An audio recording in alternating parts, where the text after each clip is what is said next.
Hello, hello, hello, and we're live again. Yep, here we are, Mystery Machine. And if you know, we're having a discussion as we usually do, with the four lovely ingredients. I beg your pardon, of the delicious pie of the Mystery Machine. You've got Dirty Boy Steve. Say hello, Steve. You've got Cheeky Boy Jamie. Say hi, Jamie. Evening. And you've got Naughty Boy Damian. Say hello, Damian. How are you? Evening all. Wonderful. He is naughty. He is naughty. Yeah, absolutely. He is very naughty. Jack the Ripper. Okay. Also so a naughty boy. of you. Also more naughty than Damian. Yeah. I haven't committed murder yet. Often. So, probably don't intend to. Set the scene. So it's Victorian London in 1888, and a horrific spree of murders took place that to this day remain a mystery. So the Whitechapel murderer, Leather Apron, or Jack the Ripper as he became to be known, prowled the dim and murky back streets of England's capital city, killing prostitutes in such a hideous fashion that to this day it's the story that nightmares are made of. Yes. The brutal murders of the prostitutes shocked the nation, and their names became forever immortalized through tragedy and time. Mary Polly Nichols, Annie Chapman, Elizabeth Longliz Stride, Catherine Eddowes, and Mary Jane Kelly. A Mystery Machine is on a mission tonight to cover some old ground with new boots, as it were. Did you like that? And give our spin on the wheel of one of the most famous unsolved mysteries that enigma chewers have ever crunched their unknown teeth into. Jack the Ripper. So, hello everybody. Thanks for joining us. We begin at Low Beguine, I would imagine. Excellent. So, the five canonical murders. You keep making words up tonight, Dave. Canonical. He's always making words. What was that enigma word you made up a minute ago? I don't know. I knew it began with an E and ended with a M, so I thought it was fairly safe. Enigma. We got UV, thanks for stopping by. Hello, Kayla, and everybody else who joined us. So, start at the beginning. Like I just said, it's 1888. We're in Victorian London. Pretty dim, pretty murky. Pretty much like London now, really, just a few years back. But unsafe place, prostitution, rife. Pretty much now, like now, really. Not much difference. Although, it was a fairly infamous time, infamous murders.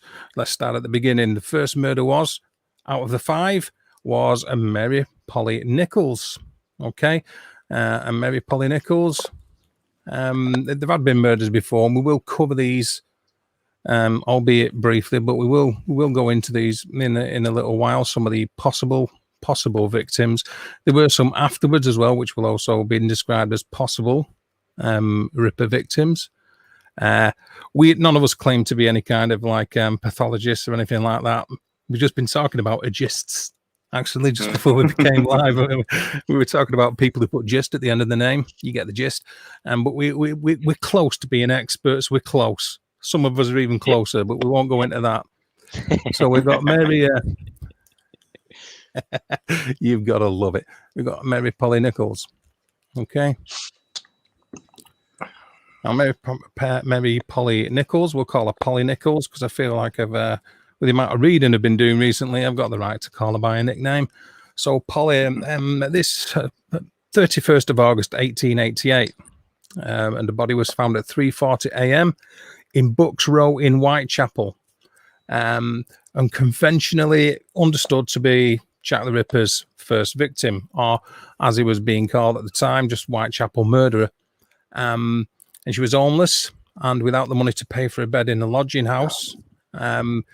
She claimed to have earned the money and then drank it away. I think she had 4p fee several times over. She needed 4p to stay at this lodging house, and she'd made it throughout the course of the day, spent it, and made it in days, spent it.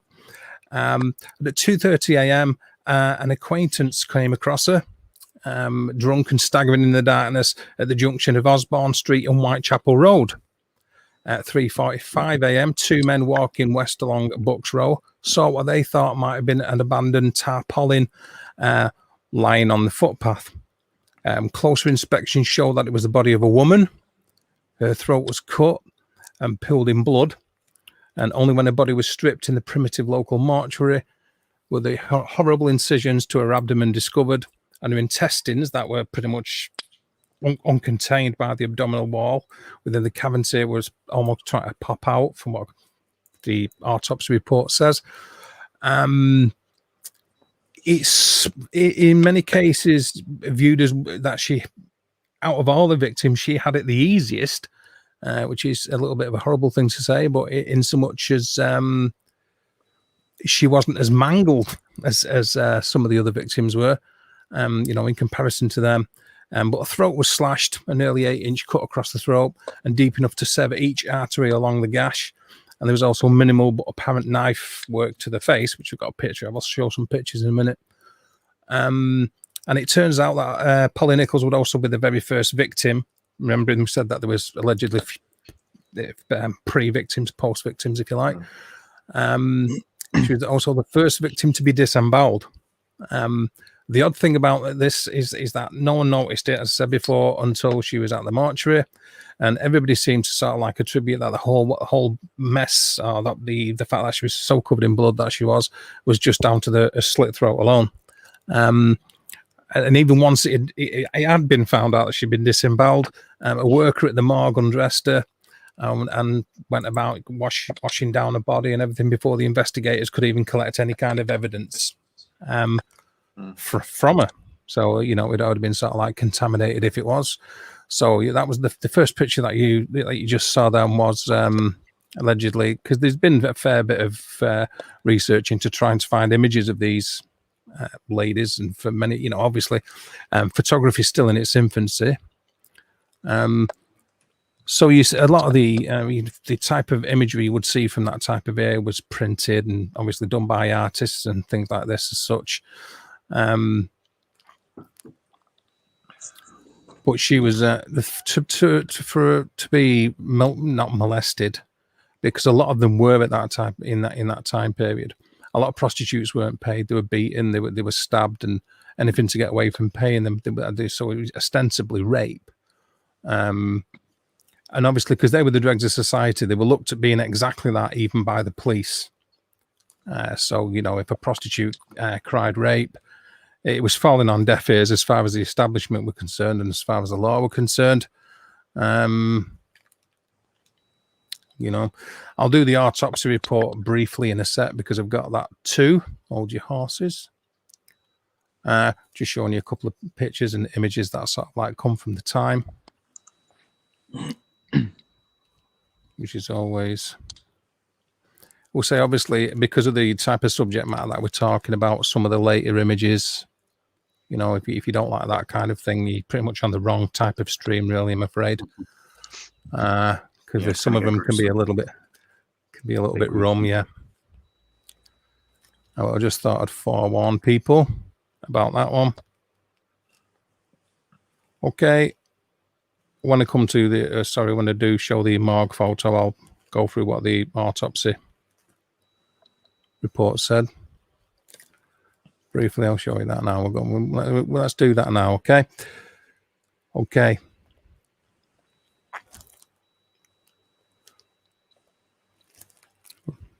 Well, okay, that's come on. Right, let's go for it. Okay, autopsy report says, upon further examination of her body, Dr. Llewellyn discovered that both sides of her face had been bruised by either a fist or the pressure of a thumb before her throat. Wounds had been inflicted from left to right. And one of these two wounds measured 8 inches and the other 4 inches in length, and both reached back to her vertebral column. Her vagina had been stabbed twice, and her abdomen had been mutilated with one deep, jagged wound, 2 or 3 inches from the left side. Several incisions had also been inflicted across her abdomen, causing her bowels to protrude through the wounds, and 3 or 4 similar cuts ran down the right side of her body. These cuts had also been inflicted with the same knife, estimated to be at least 6 to 8 inches long, and possibly a cork cutter or shoemaker's knife. Each wound had been inflicted in a violent and downward thrusting manner. Llewellyn further opinionated, it says opined, his belief. The murderer possessed some anatomical knowledge. No organs were missing. He also estimated the injuries would have taken 4 to 5 minutes to complete, and also expressed his surprise at the small amount of blood at the crime scene, about enough to fill 2 large wine glasses or half a pint at the outside. He believed Nichols would have been facing her attacker when he had held his hand across her mouth before cutting her throat. Death would have been instantaneous, and all her abdominal injuries, which would have taken less than 5 minutes to perform, were made by the murderer after she was dead. He was also able to determine this fact because wounds inflicted to an individual's body after death do not result in blood spattering and may not result in an extensive amount of blood loss from the body. So obviously there's Polly Nichols' mortuary photo.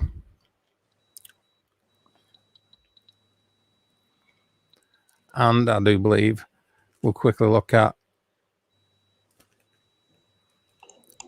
this is just for interest's sake, I suppose, is where Polly Nichols was murdered and how it looks now. That's the location as it stands now.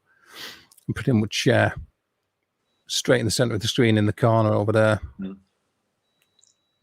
So Polly Nichols, Mary Polly Nichols, first of the Jack the Ripper. I'm not even saying the word again because I'm not giving Jamie the opportunity to tap me for it.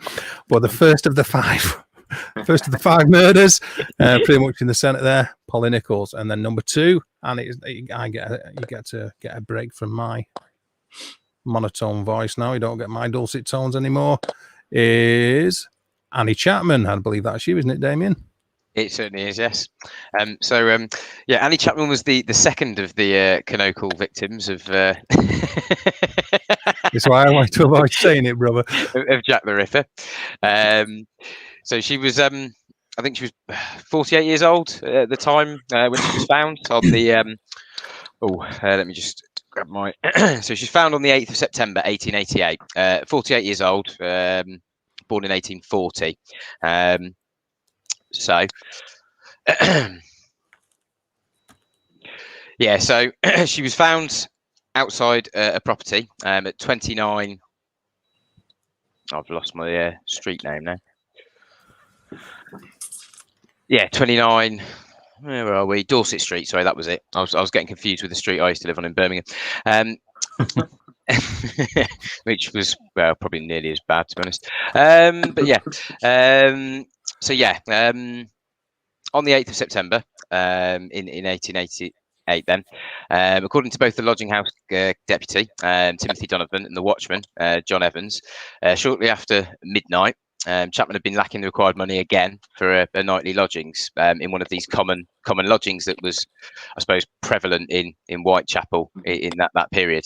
It was too expensive for people to afford their own properties, really, and I think it was 4 pence for a double bed, 2 pence for a single bed, or no, sorry, 8 pence for a double, 4 pence for a single, and 2 pence to stand and sleep in one of these lodgings. And but what the problem was that most of them drank away most of the money they'd earned from prostitution before they then went to sleep in the lodgings and then got chucked out, which was the case here, basically, as with the first victim. Anyway, digressing there a little bit. She drank a pint with a fellow lodger and then had some food and then left, taking a box of pills with her that she put in or broke the box as she was leaving and put in an envelope, which is interesting because that was also found at the scene after her murder. Now, approximately 1:35 a.m. That's when she returned with the food. She got chucked out at that point and then disappeared into the streets of Whitechapel shortly after that. So her body was found. What time was it? I think just after 6 a.m. on the 8th of September 1888 in the courtyard at the back of the property of that number 29 Dorset Street. Again, she was found to have had a throat slit from left to right, almost, I think, so deep it went back to the spinal column. I think that was the same with the first victim as well, as well as other stab wounds, and disembowelment seeming to be a common theme of of the Jack the Ripper cases. Now, September 8th. That was it. Sorry. No, was it? I think I got the street wrong. I think it was. Is it Hanbury Street? Sorry, I think she was a Hanbury resident. Street, yeah. She's a resident on Dorset Street. Sorry, I've made the note of the two streets, but mixed them up. So on the rear of the steps of the property, which is up on 29 now. Hanbury Street, John Richardson, a local neighbour, went to the back of his property to trim a loose piece of I don't know, of leather on his boot, where he then noticed some noise and commotion coming from the back of his property, but he decided not to investigate and just left it. At approximately, I think 5:15 a.m., a tenant of 27 Hanbury Street, Albert Kadosh, entered the yard to use his lavatory in his back garden, where he heard a woman say no before hearing the sound as well, or something falling against his back fence, and again decided not to investigate this noise coming from between 27 and 29 Hanbury Street. So a mutilated body was discovered shortly before 6 a.m. by an elderly resident of 29 Hanbury Street, John Davis. Her body was lying on the ground near the doorway to the backyard, head 6 inches from the steps to the property. Davis alerted 3 men, James Green, James Kent and Henry Holland, to his discovery before all 3 ran down to Commercial Street to find a policeman and report the discoveries at the nearest police station.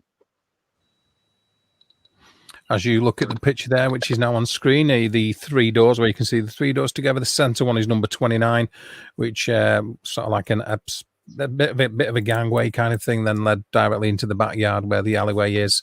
And as Damian said, she was found sort of like prostrate, head near the door, feet near the fence on the left-hand side of the door. I'll show again the photo taken in the morgue. It's coming across like we're really ghoulish, isn't it? However, most people that are into the Jack the Ripper, they see these pictures all the time. These pictures are famous. We know this to be true. To sort of elaborate a little bit on what Damian's just said. Annie Chapman, so the autopsy said the body was terribly mutilated. The stiffness of the limbs was not marked, but was evidently commencing. He noticed that the throat was dissevered deeply and that the incision through the skin was jagged and reached right around the neck. On the wooden paling between the yard in question and the next were smears of blood corresponding to where the head of the deceased had lain, and they were to be seen quite easily. These were about 14 inches from the ground and immediately above the part where the blood from the neck lay. You got to love the way these Victorians wrote the words. The instrument used at the throat and abdomen was the same. It must have been a very sharp knife with a thin, narrow blade and must have been at least 6 to 8 inches in length, probably longer. You should say that the injuries could not have been inflicted by a bayonet or a sword bayonet. You got to love the Victorians.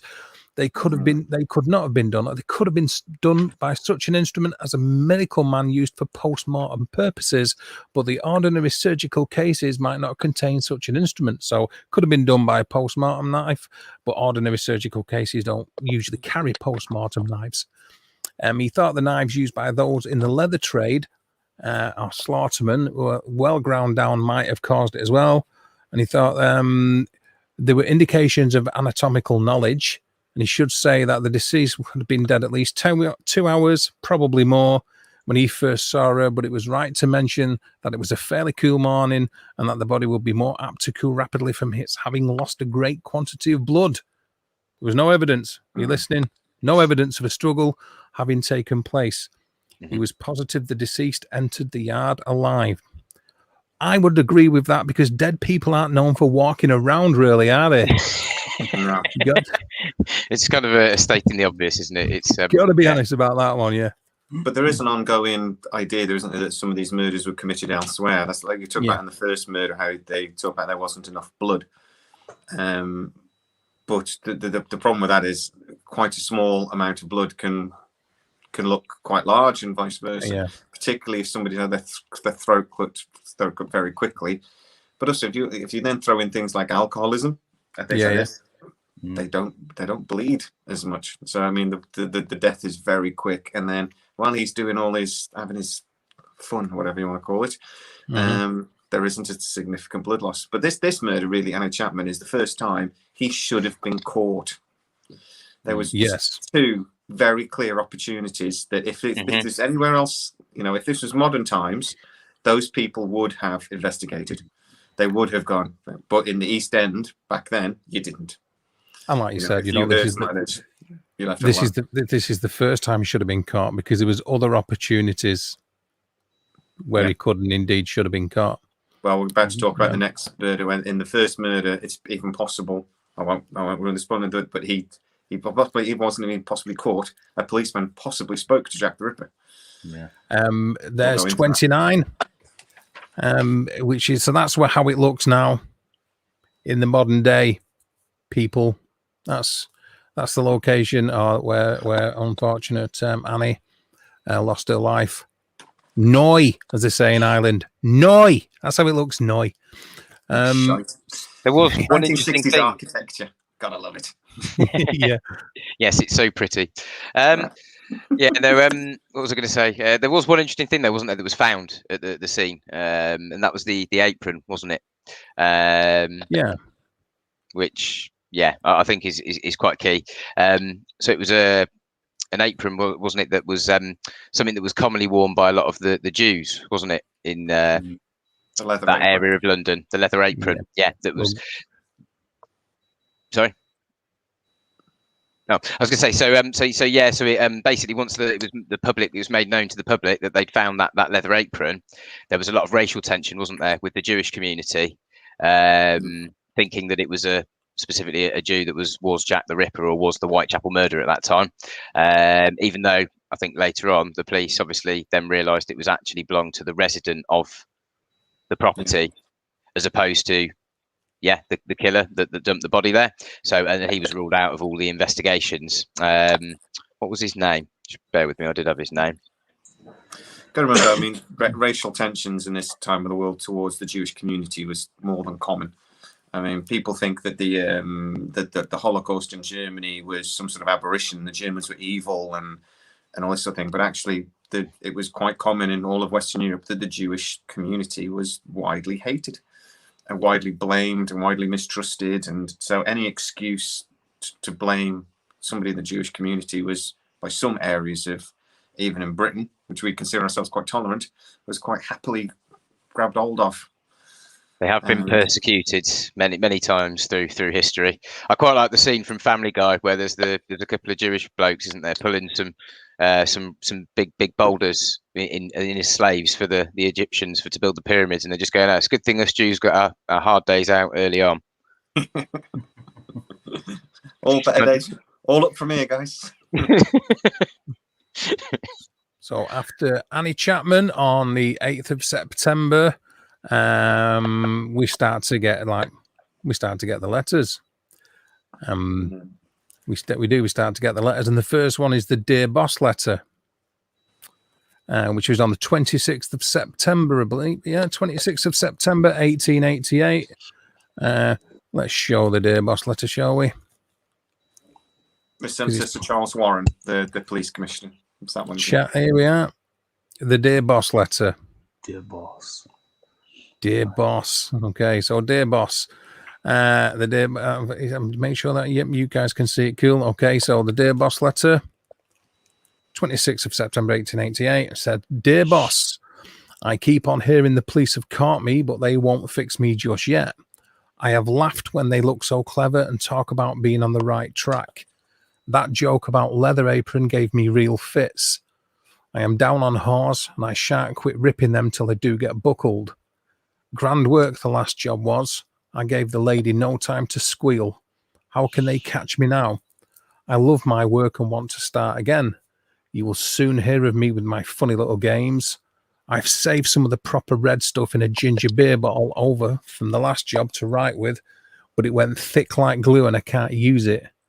Red ink is fit enough, I hope. Ha ha. The next job I do, I shall clip the lady's ears off and send to the police office just for jolly, wouldn't you? Keep this letter back till I do a bit more work, then give it out straight. My knife's so nice and sharp, I want to get to work right away if I get a chance. Good luck, yours truly, Jack the Ripper. Don't mind me giving the trade name. And then he was nice enough to give us a PS. Wasn't good enough to post this before I got all the red ink off my hands, curse it. No luck yet. They say I'm a doctor now. Ha ha. So clearly a well-adjusted individual, has to be said. I'll quickly show you the back of the, because we got both sides of the letter here, everybody, you know. It's just what we like. Absolutely. So the police actually received up to 700 letters claiming to be from Jack the Ripper. But this is one of the first ones that's considered to be, even though at the time it was believed to be a hoax and possibly written by somebody from the Daily Star, or was it the News of the World? Yeah, it was put down to be a reporter. Yeah, even the sort of like had that ideology back then that it was down to a reporter. So, dear boss, the ears clipping point, isn't it?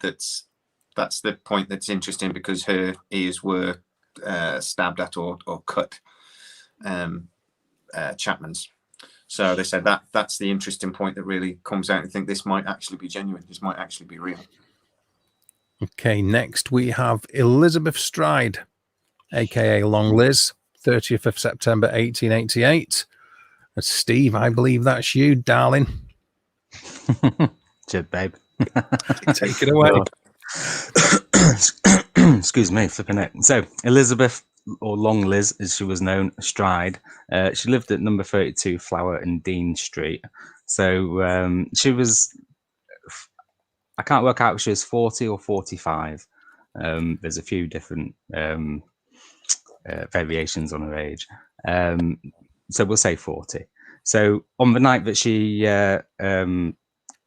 was murdered, she'd been out drinking at the Queen's Head pub. It was raining heavily, and she was sighted around 11 p.m. By a J. Best and John Gardner, who are 100% certain that they saw her in the doorway of the Bricklayers Arms pub with a man who was roughly about 5'5", with a thick black moustache, a morning suit, and a billycock hat. The two fellas both made a remark to how they were both behaving. Then the couple hurried off towards Commercial Street.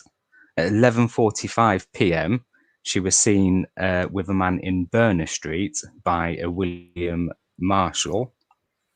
And 11:45 to 12 a.m., storekeeper Matthew Packer claimed to have sold her some grapes to her and the man that she was with.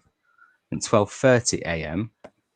on the same night, P.T. William Smith saw her and the man, or a man, standing outside Dutfield's yard on Burn Street. And at 12:45 a.m., Israel Swartz saw her being assaulted and thrown to the ground in front of Dutfield's yard. And at this point, he was on the other side of the road, I think walking to work. And there was another man on the same side of the road that he was on, trying to light his pipe. And the bloke who had thrown the woman to the ground shouted out Lipsky to either... what's his name? Forgotten his name now. Yeah, flipping neck. To the people that were there, will do quite nicely. Yeah. Oh, Israel Swartz, yeah. So he heard the bloke who pushed the woman to the ground shout out Lipsky to either him or the bloke that was trying to light his pipe. Anyway, Swartz carried on and realised that he was being followed by the guy with the pipe, so he decided to run all the way to his location, and he hadn't been followed all the way there. So 1 a.m. in the morning, Lewis Dimes Scuts, having trouble with names again. He pulled into Dutfield's yard and found the body. So the body was still warm with a 6-inch slice on her throat. She was found to be holding a little box of sweets and a handful of grapes.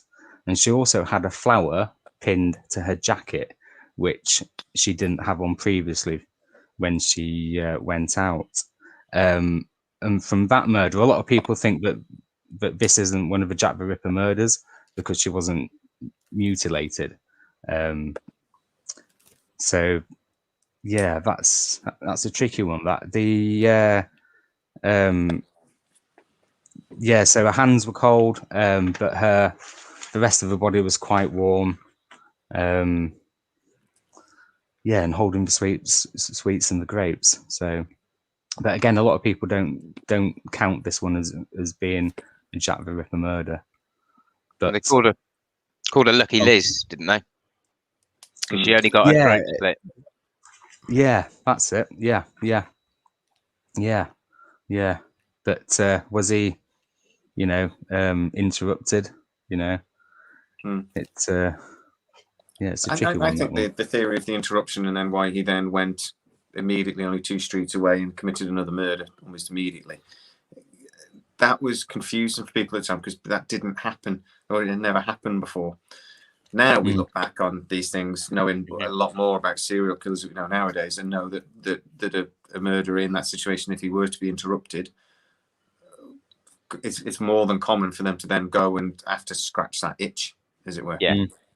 Very much so, yeah. This is one of the stories always where there's one theory that somebody ran up to a policeman and shouted that there's been a murder, and pointed the policeman in the direction. He then gave a name that turned out to be false, or they couldn't follow him up afterwards.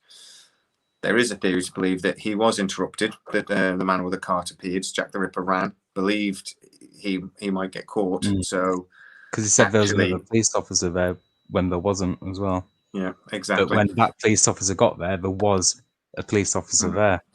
Yeah, he's told me to go and get you, sort of thing, and they all blew their whistles, didn't they? Come running, sort of thing, because there was a large police presence in the area by that point. So there is that theory to believe that he might have actually had the gall to walk up to a policeman and go, "The victim's over there, and the officer needs help," and then leg it. Yeah, very much so. Why not? As you look at that photo there, so it's like I say, it does sound unbelievable, but you've just got to look at other murders throughout history where where the murderers, the way that they look at themselves, the complete sociopaths, psychopaths, they really don't care. You've got people like I know we're going off topic a little bit here, but you've just got to look at the gall of some of the people. People like Fred West, when they were interviewed, the kind of things they would say. The Yorkshire Ripper was interviewed many times and still continue to murder. You see, it's happened so many times. You got Ted Bundy. He was that arrogant. He even represented himself in court. So the gall of some of these people, it wouldn't surprise me. And like you say, and you're quite rightly in mentioning it, Jamie, is back in those days, they just wouldn't even associate that kind of thinking with the fact that they would have guilt. The first thing they would want to do is run away and not get caught. So completely associate with that. As you look at that picture there, the alleyway where she was discovered, where he was taking his horse and cart, is the gap there in between the two buildings where you can see the wagon wheel on the wall. So that's how it looked back then. We'll have a look at how it looks in a minute. But of course, we'll do the autopsy thing because why not? So let's have a look at Liz as she was laying in the mortuary. She didn't have any grapes in the system. I know that. Grapes would have been quite an expensive, rare thing at that point as well. That was not a cheap treat. Yeah, especially buying at midnight. Okay, so I have to make sure everybody can see. Yes, we can see. So the autopsy said there was a clear-cut incision on the neck. It was 6 inches in length and commenced 2.5 inches in a straight line below the angle of the jaw, 3/4 of an inch over an undivided muscle, and then becoming deeper, dividing the sheath. The cut was very clean and deviated a little downwards, and the arteries and other vessels contained in the sheath were all cut through. The cut through the tissues on the right side was more superficial and tailored off to about 2 inches below the right angle of the jaw. The deep vessels on that side were uninjured. From this, it was evident that the hemorrhage was caused through the partial severance of the left carotid artery, and a small bladed knife could have been used. Given these facts mentioned, it is highly likely the murderer may have pulled her backwards onto the ground by her neckerchief, the bow of which was observed to be markedly tight before cutting her throat. Stride had probably been lying on her back when she was killed by a single swift slash wound from left to right across her neck, suggesting her murderer had been right-handed, and bruises on her chest suggested that she'd been pinned to the ground before her throat was slit. So that's what happened to Long Liz. We'll quickly show you the murder scene, how it looks now, because we like that. Get it all at Mystery Machine, you know. Wow, crazy, isn't it? It's quite nice. And there you go. So if you pretty much look in between where the two central bollards are, where you see where the line, I don't know what you'd call that, but where the tarmac is different in a bar across the centre of the road there, just before the S, in line with pretty much the two central bollards, tight up against the wall is roughly, pretty exactly really, and it's not really roughly, where Liz was found. So that's how it would look. Which is now an entrance to a school. Okay. Now an entrance to a school. Bit of education.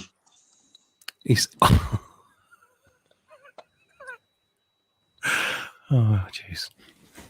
Don't put me off like that, Jamie. Threw you off there, Dave, did he? Yeah, I had to compose myself for a minute then. Again. Okay. Nobody knew this because the camera was off strategically. That wasn't the only murder this night, was it? No, it wasn't. Certainly wasn't. That wasn't the only murder this night, because as alluded to before, is that another word just made up by Dave? You have to find it out yourselves. But as it was alluded to before, alluded to is a word. I know that. He was quietus interruptus. In fact, he was very interruptus. He was very interruptus, because there was another unfortunate. You like that, didn't you?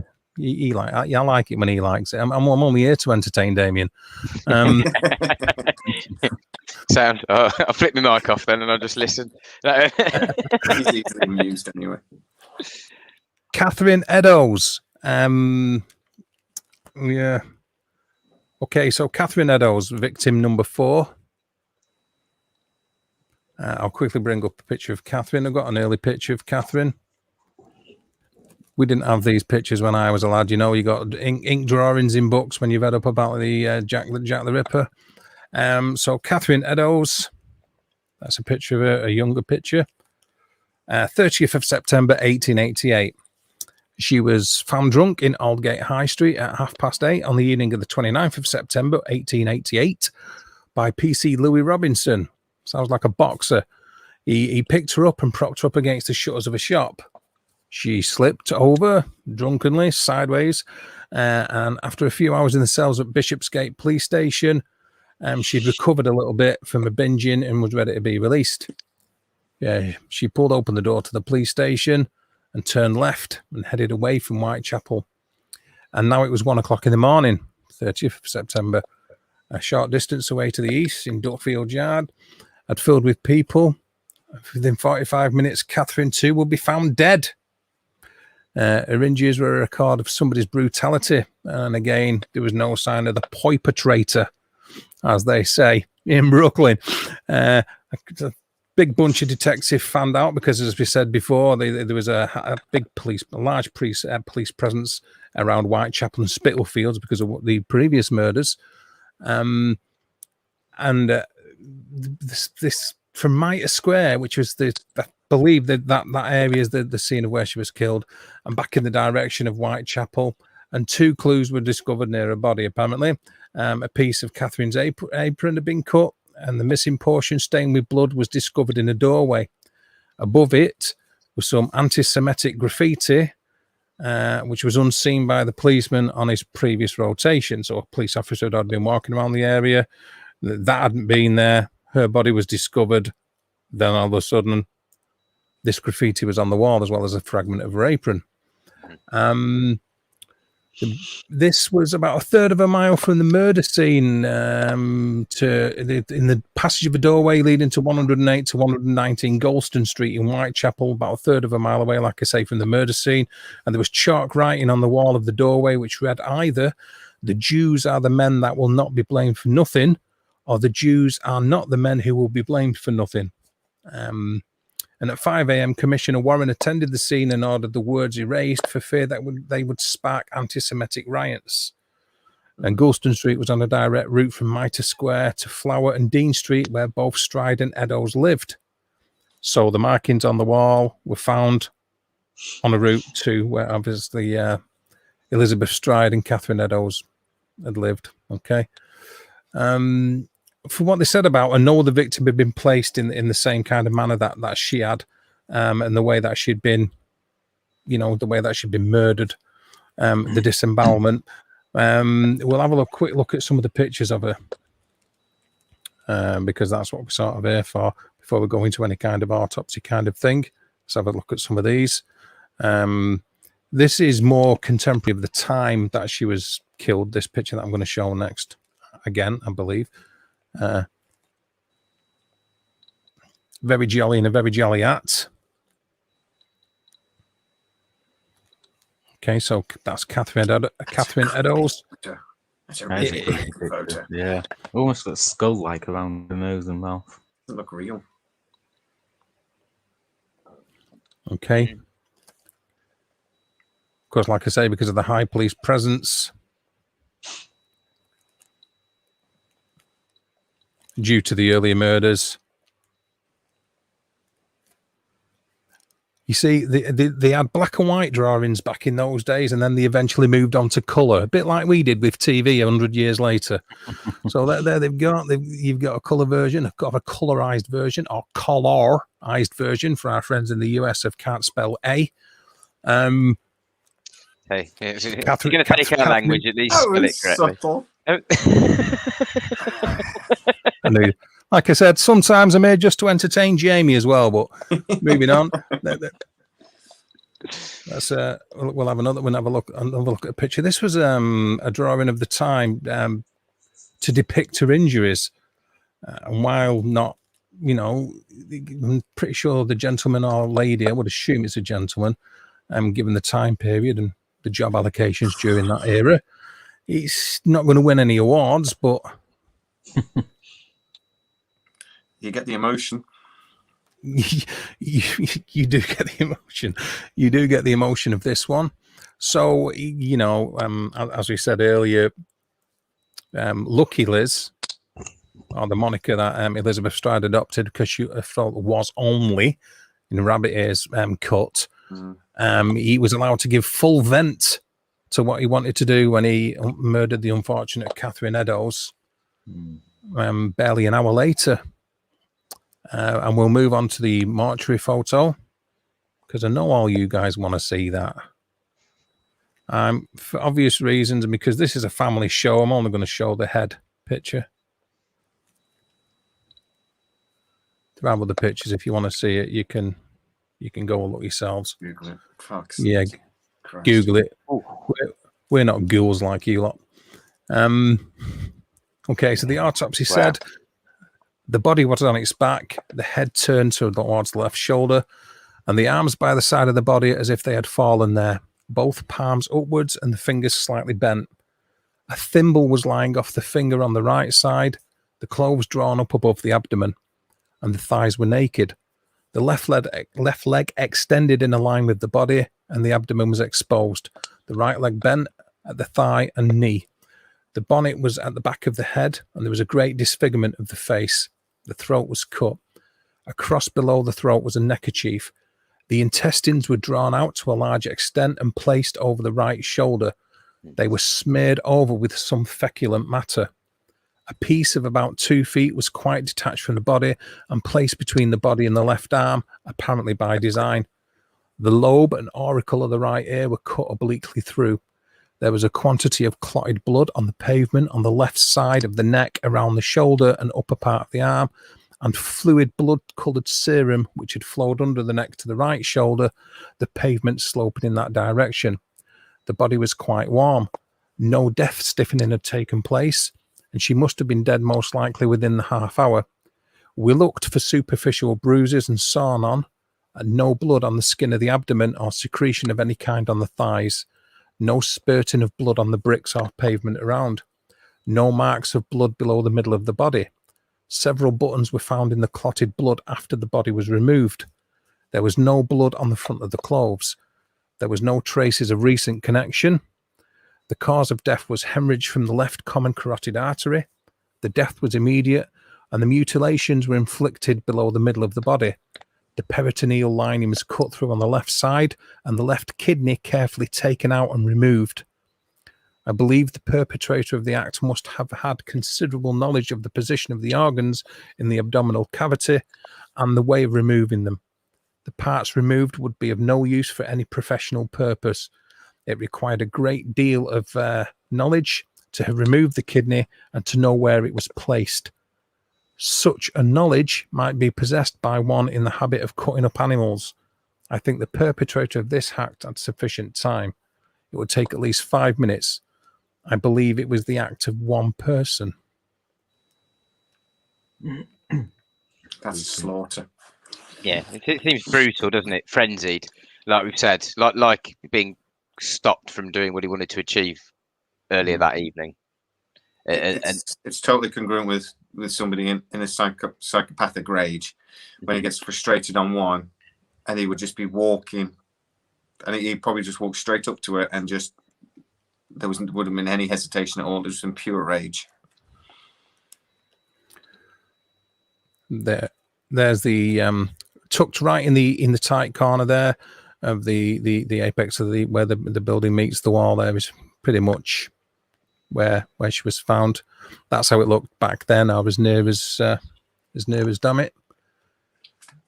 And of course, because it's what we do, and this is how it looks now.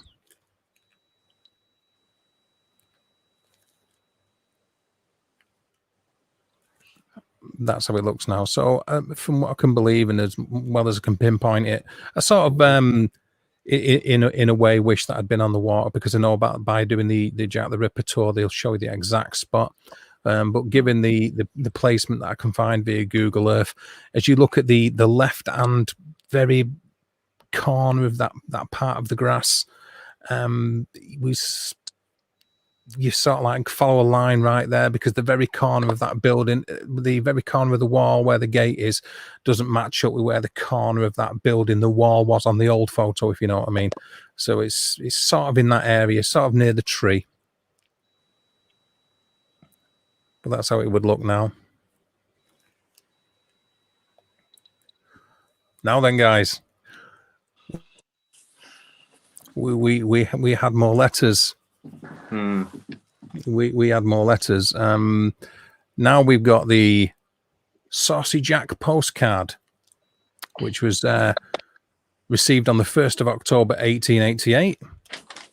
So we may as well show the Saucy Jack postcard, because we've got pictures of the Saucy Jack postcard, you know.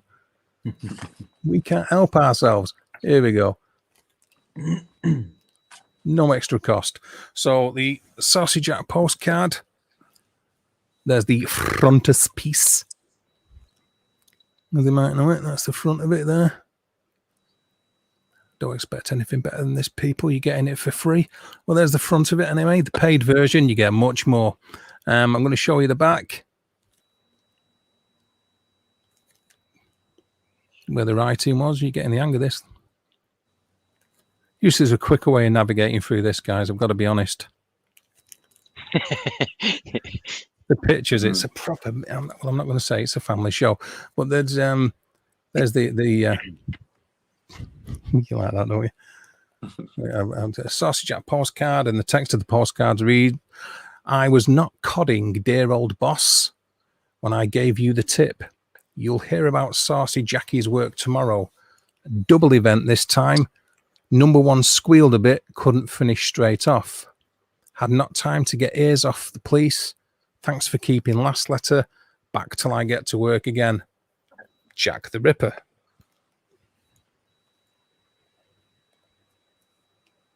He's a right card, isn't he? Got some tune. This is when he started sending letters to Lusk as well, though, isn't it? We got that one as well, yes. That's Yeah. completely different handwriting, that one, to the first letter. That's not particularly unusual with people with psychotic tendencies, weirdly. No, That is I true. suppose you split personality. You could have two handwriting styles, couldn't you, potentially? I mean, you know, for myself as well. I mean, I know my handwriting changes wildly depending on which pen I'm using. It can change quite dramatically. I don't know. That first letter, that first letter indicated calligraphy and indicated like the use of like a fountain pen and clever squiggles, and this one's much more of a more basic form of writing, I would argue. There's a lot of arguments about the letters though, and which ones are fake. Like I said, they received 700 letters purporting to be from Jack the Ripper. At least 300 were clear hoaxes, and then they had to dwindle them down. These ones are particularly interesting though because there's certain information that the police retained, like the clipping of the ears. So when they get these letters, they think, right, we didn't make that public. So it makes it. This is why these ones are considered to be more likely to be genuine. Yeah, it gives it more credence, doesn't it? Mm. Okay, so our mate Lusky, George Lusk, I believe he was the president of the Whitechapel Vigilante Commission. This one, by most ripperologists, because we love using that word, ripperologists is considered to be genuine correspondique, or correspondence if you speak real languages. So this is known as the From Hell or the Lusk letter, which I'm going to show you. I'm going to show you it. If you give me a week or two, it should come up. Here we go. You have to know what you're loading up about 30 seconds before you're loading the next picture up then, Dave. Ain't that the truth? Okay, so there's the From Hell letter. Also the name of a good version of a good film, which covers the Jack the Ripper case, I believe. So, From Hell, Mr. Lusk, Sir, or Sir, I believe it's trying to say, but Sir, I send you half the kidney I took from one woman, preserved it for you to the piece I fried. So, I sent you half the kidney I took from one woman, preserved it for you, the other piece I fried, and ate it. Was very nice. I might send you the bloody knife, and that took it out. If only you wait a while longer. Signed, Catch Me When You Can, Mr. Lusk.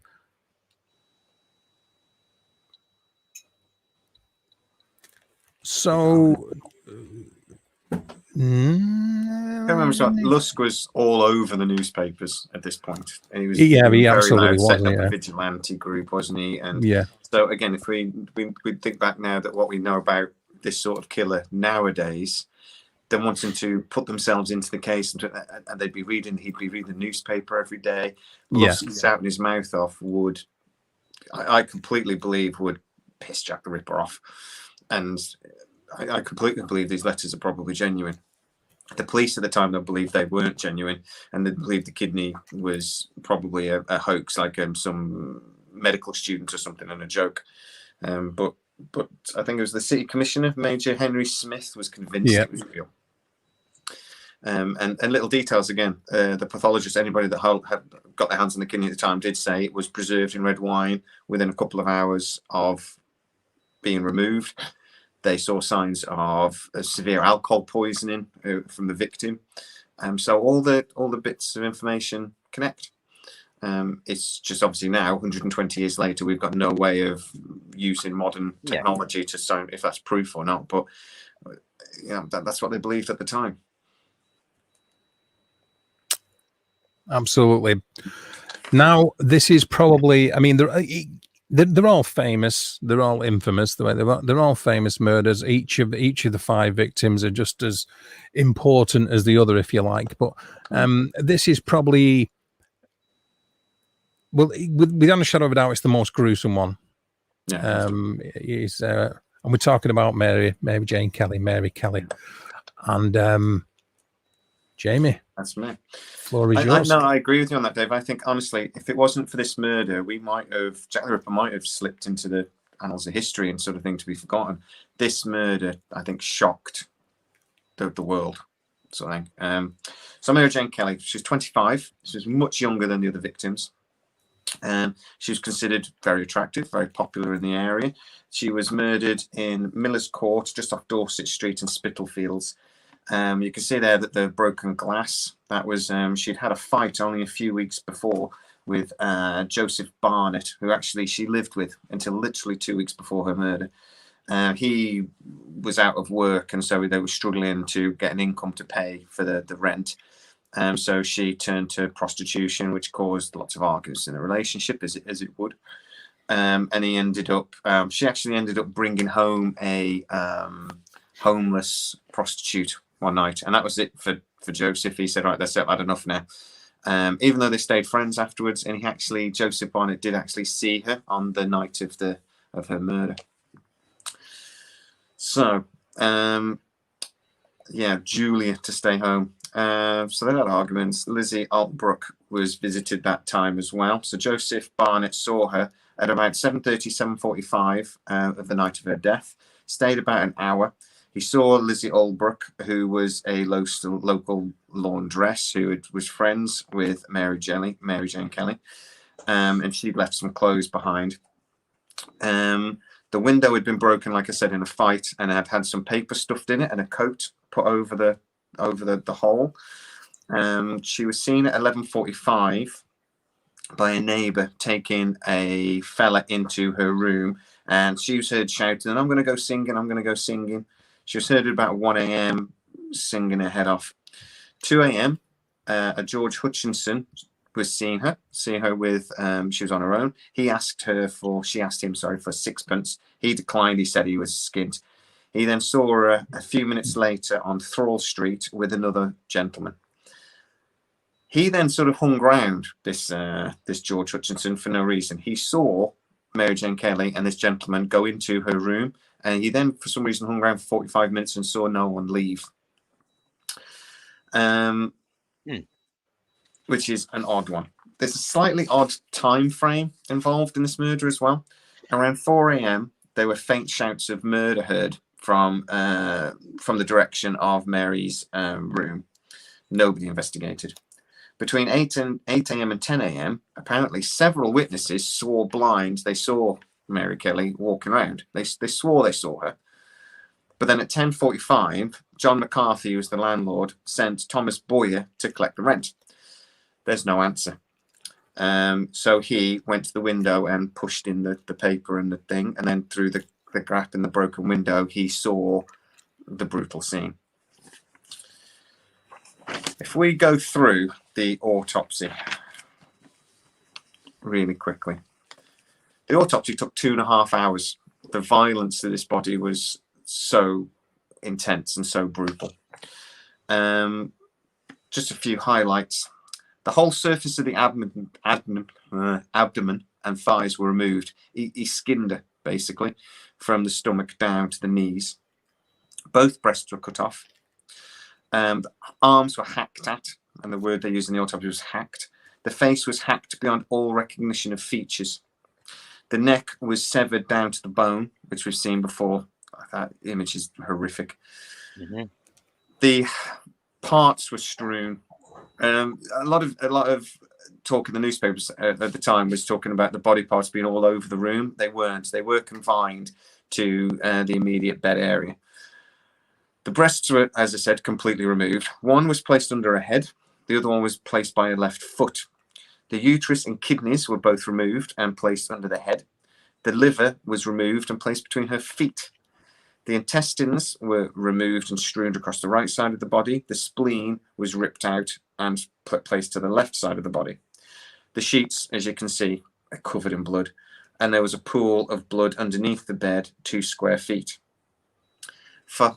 On the report, it said heart absent. That's all it says. So he took that with him.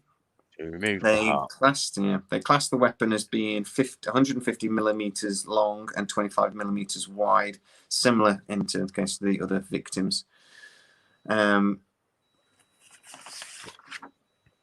That's about it, really. It really is that this body was, he destroyed her. He got into that room. He had time to completely go to town and fill out every fantasy he ever wanted. He probably was in this room for hours. The body was unrecognizable. There was talk about the chap that actually first saw the body, that he genuinely said he didn't know what he was looking at when he first saw it, and it was more the smell that made him realize that something bad had happened. And then they obviously ran to the police. What do you guys think? Because I mean, this murder, like I said, in all the movies and everything, this is the one that scares you to your core. That somebody can come into your home as well. I think that is part of the reason why it's so terrifying. Yeah, I agree. As you look at that image there, as Jamie was saying before, like slabs of flesh were hacked away from her thighs, and that's sort of what we're looking at with some other internal parts there on the table. Thankfully, you can only really sort of make out what's going on. I think that's probably a bit of a blessing, really. You don't know what you're looking at, do you? That's the problem. It's like something from a bad horror movie, in that you don't know what you're looking at. And like I said, yeah, it's a good thing. It can only be a blessing for sure. There's been a sort of like obviously facial features were obviously damaged. This is a reproduction, not a close up, but obviously of a modern reproduction of what went on with the face. Okay, James pretty much covered it, but I don't think there's anything else in it. Is there? He hacked her face, didn't he? He just hacked at it. It seems like he had a lot more time, like you said. He seemed like because he managed to do this one inside a building as opposed to out on the street, he wasn't limited by the fear of getting caught. Perhaps he was Felt much safe. more, felt a lot safer, and then therefore indulged his desires. And you also think that at this point he was probably in a full-blown break. I mean, you talk about murder frenzies, and then it's not really a shock that this is also his last victim. You have to wonder about his mental state at this point. To be able to take a life anyway is shocking, but to be able to do this to a body, to a human being. You'd have been in ecstasy, wouldn't you? Doing stuff like that. Sure. Well, there's the psychologists that have analysed various murderers that today tell us there's probably something in his childhood that led to this. I don't know what to speculate that was. Abuse.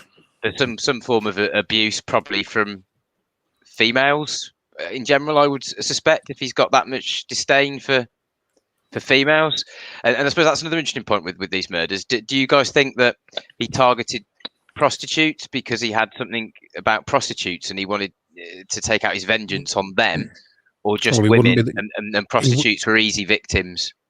He wouldn't be the first Ripper to have done that, would he? Well, he would be the first Ripper to have done that, actually, but not the only Ripper to have targeted prostitutes. The Yorkshire Ripper did exactly the same thing, though, didn't he? But his hatred was towards women, and he targeted prostitutes initially, not always, because they were low risk, easy targets.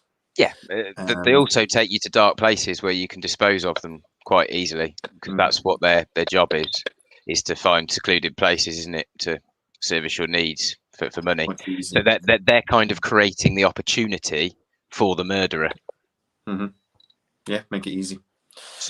Really easy. There are murderers as well that they generally hate prostitutes as well, because I mean it's a thing about it is a hatred towards women, but it's normally towards their mother. And then when a woman gives her body for money, that causes some sort of twisted hatred as well. So sometimes it is actually focused towards prostitution as a whole, and other times, like you said there, it's just an easy way of venting. It's an easy way of committing the murder, because like you said, they do exactly, they put themselves they're doing part of your job for you, essentially, aren't they? There's no trickery involved. No. Is there? It's not like Bundy with his all these tricks he used to do to get women into the thing, like pretending to have a broken arm and struggling with a box or all these sort of things. And he had to be quite clever to try and get the women close enough for him to do what he wanted to do. If you target prostitutes, they basically do all that hard work for you. So Okay, I don't, sorry. Go on, what are you going to say? I don't know. Is there any evidence that he targeted prostitutes, or or was he just targeting women? I'm not so sure. I think they may have just been easy targets, like we're saying. I don't think there's. I don't know. Is there anything that really stands out to kind of define? Are you referring to Ted Bundy? No, I'm referring to Jack the Ripper. The obviously, Ripper.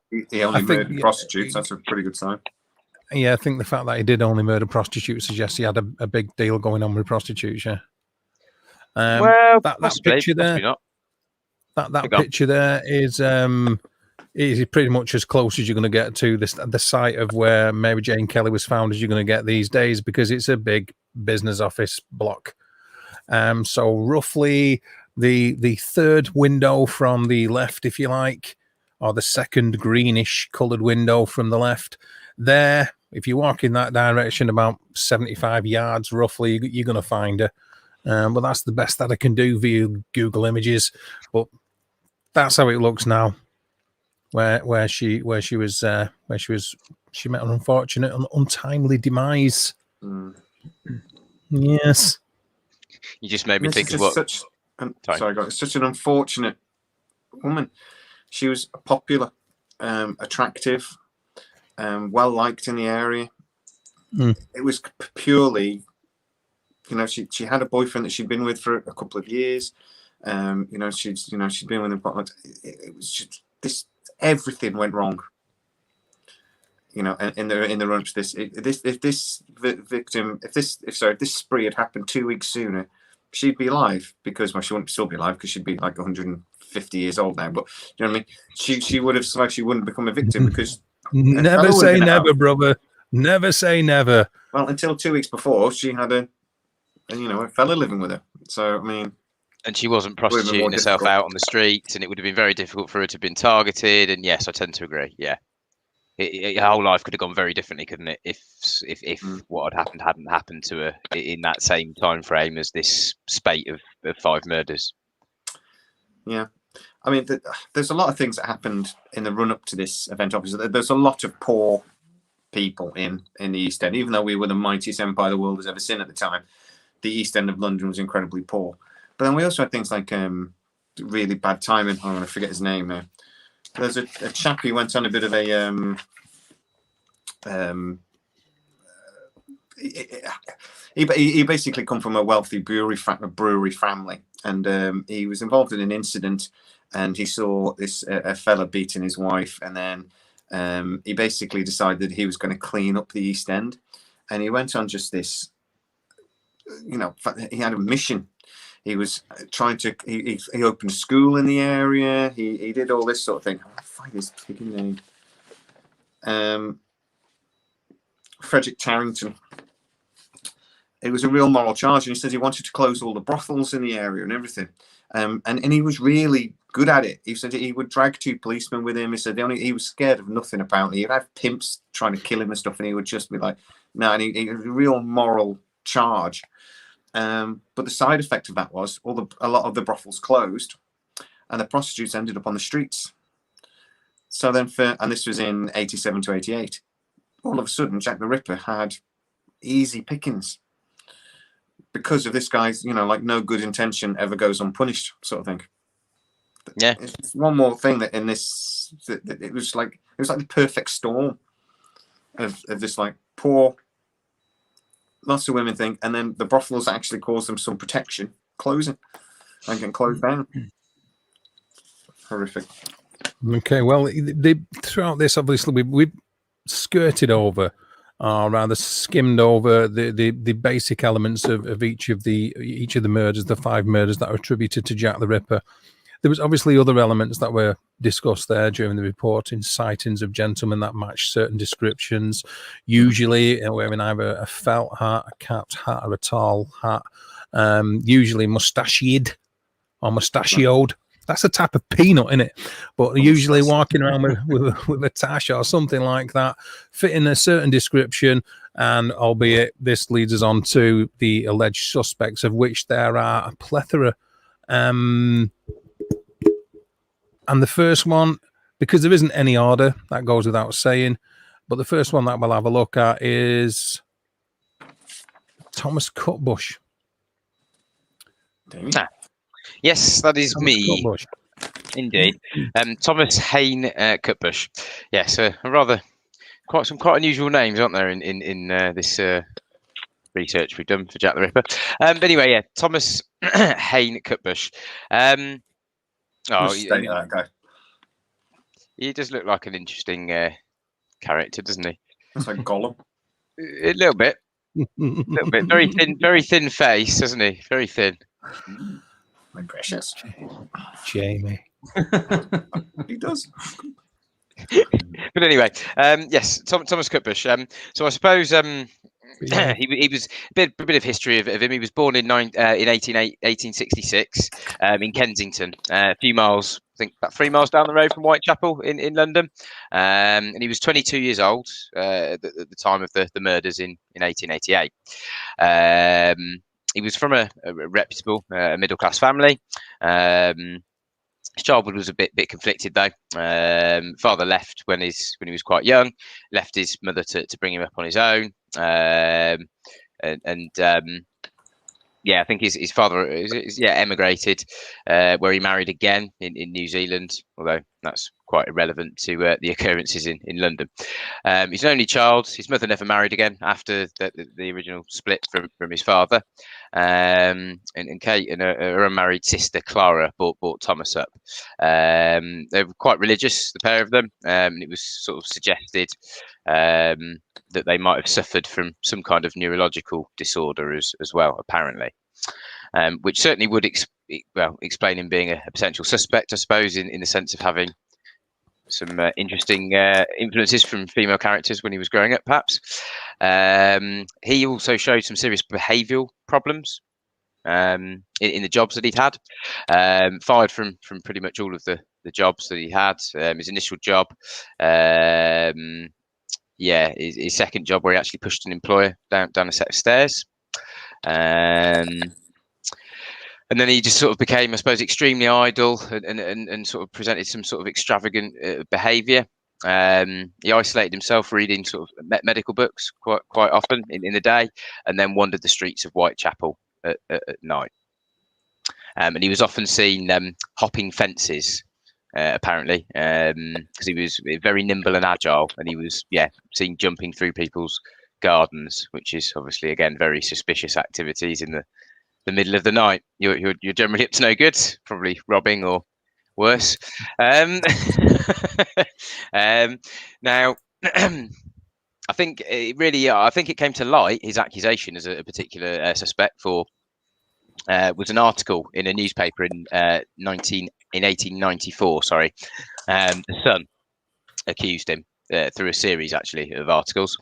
Now the public accusations didn't give rise to the prosecution of any criminal charges against him, and police hierarchies even defended him, dismissing Cutbush as nothing more than able to commit, a simpler crime than murder. They just didn't think he had it in him, apparently. Although obviously the newspapers speculated that he did, and was obviously, I suppose, notorious amongst the public for being a potential suspect. And once your name's out there, I imagine it's very hard to get to stop the mob from killing you if you run into one. He was put in a lunatic asylum, wasn't he, just after the last murder? Wasn't it? It's like March '89 or something like that. He was committed. I'm not sure. I didn't find that when I was looking up stuff for him, but was he? March 1889, yeah. And then there was lots of. He was violent as well at times, but he was a proper sort of like bipolar sort of character, that he would be incredibly violent at one moment and meek and weak. Jekyll and Hyde. Just saying he used to like smearing himself in fecal matter and things like this as he got more and more unwell as time went on. Yeah, Right. he was even doing that in the institution, wasn't he? Smearing himself in food and excrement and things like that. I believe up until he passed. Which is one of the things that was potentially done to the second victim, I believe, was their intestines was smeared in fecal matter. Yeah, A loose link, but potential. It also kind of makes sense, doesn't it? I suppose in terms of the chronology of it. I suppose the murders occurring from August to November '88, and him going into a mental institution in March the year after, 1889. Yeah, I suppose the chronology. But perhaps if we looked into it as well in some real depth, you might find that he was incarcerated temporarily before perhaps being put into the mental asylum. So that could even account for maybe that 3 months back to almost the end of the murders. I can understand why he was considered a suspect, and then I can also see that there's that chronology of that mental unraveling. And we'll talk about when we talk about whether these are the only victims or whether there's more victims. Generally, yeah, serial killers, there is a progression. They don't start, with the more advanced murders like the Mary Jane Kelly. They have to. There is a build up to that. They start. There's an escalation in violence, isn't there? Usually, yeah. Yeah, So we see that if we look. Be wary of the kids that kill animals. Yeah, we are going to discuss a few of the other possible Jack the Ripper victims after we've spoke about the suspects. You people in the side chat, because I know what you like, and no more dirty pictures. The next one we've got is Thomas Neil Cream, and I believe that's you, Steve. That is you, baby. Thomas Neil Cream is who we're rocking now. Stevie baby. I only had like 10 minutes to look this up, but technically speaking, you actually had a week, sir. You had a week. Not for this one, I didn't. I've had 42 years to look this stuff up. Yeah, there we go. Yeah. Yeah. He looks a proper gentleman of the era, doesn't he? It looks quite affluent. Yeah, born in 1850 in Scotland. Moved to Canada when he was 4. He come out of medical college with honours. The first murder that he did was of a chambermaid, which was found in his office. He was charged with. He wasn't charged with the murder, and he got away with it. 1880 was the second murder that he committed, because he was a serial killer as well. Again, he got away with it. He was charged for that murder, but he got away with it. And then 1881, a Mr. Stott, who he killed, and he made a mistake. I'm not sure what the mistake was, but he was caught for that murder, and he was put in prison for 9 years until 1891. So a lot of people suggest that he can't have been Jack the Ripper because he was in prison in Illinois, in America. But a lot of people say that he had a double who was working with him, for him, who, like him, took his name, even sort of took his place in prison, that they say. So that the real Thomas Cream was able to go out and go back to England and do these killings. Excuse me. He was hanged in 1892, and apparently his last words were, "I am the Ripper." And it's also said that he could have possibly have bribed the prison guards to release him from prison, but to actually say that he's still there in prison. So yes, so there's a lot of things going on with this guy. But his murder style was to poison people. So again, a lot of like ripperologists say, why would he change his killing style from something that's quite sort of peaceful, really, in a sense, to a slaughterhouse? Most serial killers do stick to an MO, don't they? But it isn't inconceivable. Some do change. Oh If yeah, they're clever enough and they're aware of the police being aware of their MO, they may change their MO. But I think that there's a level of awareness that I don't know if all serial killers probably even have that level of intelligence and awareness. Some do, definitely. That's why the son of Sam got away with it for as long as he did, because he kept changing his MO. So they didn't Well, the realise they woman, were dealing with a serial killer who got killed about 12. The first woman that he killed, from what I've looked into, was his mistress, who was pregnant. Killed her like chloroform. Oh, no, he nearly killed her. Apparently, that's why I left that one out. That's what I saw. But he. She was. He murdered Kate Gardner, his mistress, in 1879, and she was found pregnant and dead from chloroform. People forget that chloroform will kill you.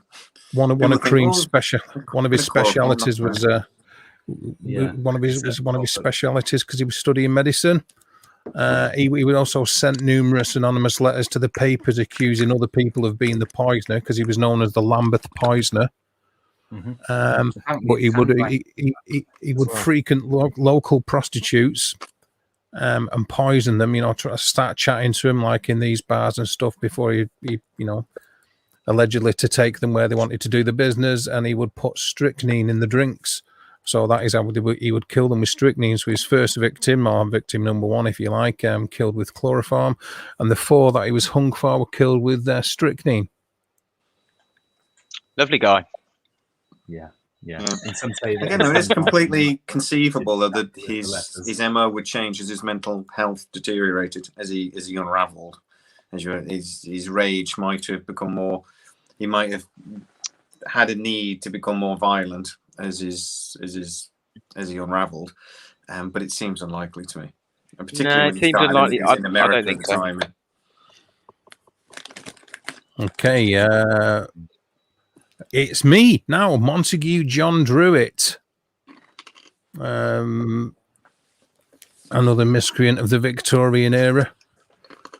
Montague John Druitt. Okay, so there's a picture of our Monty. I feel like I can call him that. He was born in 1857 as the son of a prominent local surgeon and an officer of the law. And he was a bright child, apparently, and he obtained a scholarship to attend Winchester College at the age of 13. And in school, he participated on the debate team and was an opening bowler for the school's cricket team. After leaving school in 1880, he joined the Inner Temple, one of the qualifying bodies to become a lawyer in England at the time, which was located in London. And to pay for his legal training, he took a job as an assistant schoolmaster at George Valentine's boarding school in 1885. During this time, he also played cricket with the prominent clubs across England, and he was dismissed from his position at the school in 1888 for an unknown reason. And newspapers at the time said it was because Druitt had gotten into serious trouble. And a month later, his body was found in the River Thames, presumably dead from suicide. Okay. Now, why is he considered one of the Jack the Ripper suspects? Well, it's saying shortly before his death in 1888, the Ripper claimed his final victim, Mary Jane Kelly, as we discussed earlier. Shortly after, rumours began to spread that the Ripper had drowned in the Thames.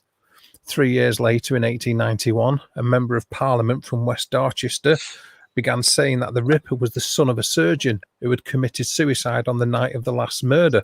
So he was the son of a surgeon. Montague John Druitt was the son of a surgeon, and he committed suicide in the Thames. So the rumours were tying him into being linked with the murder.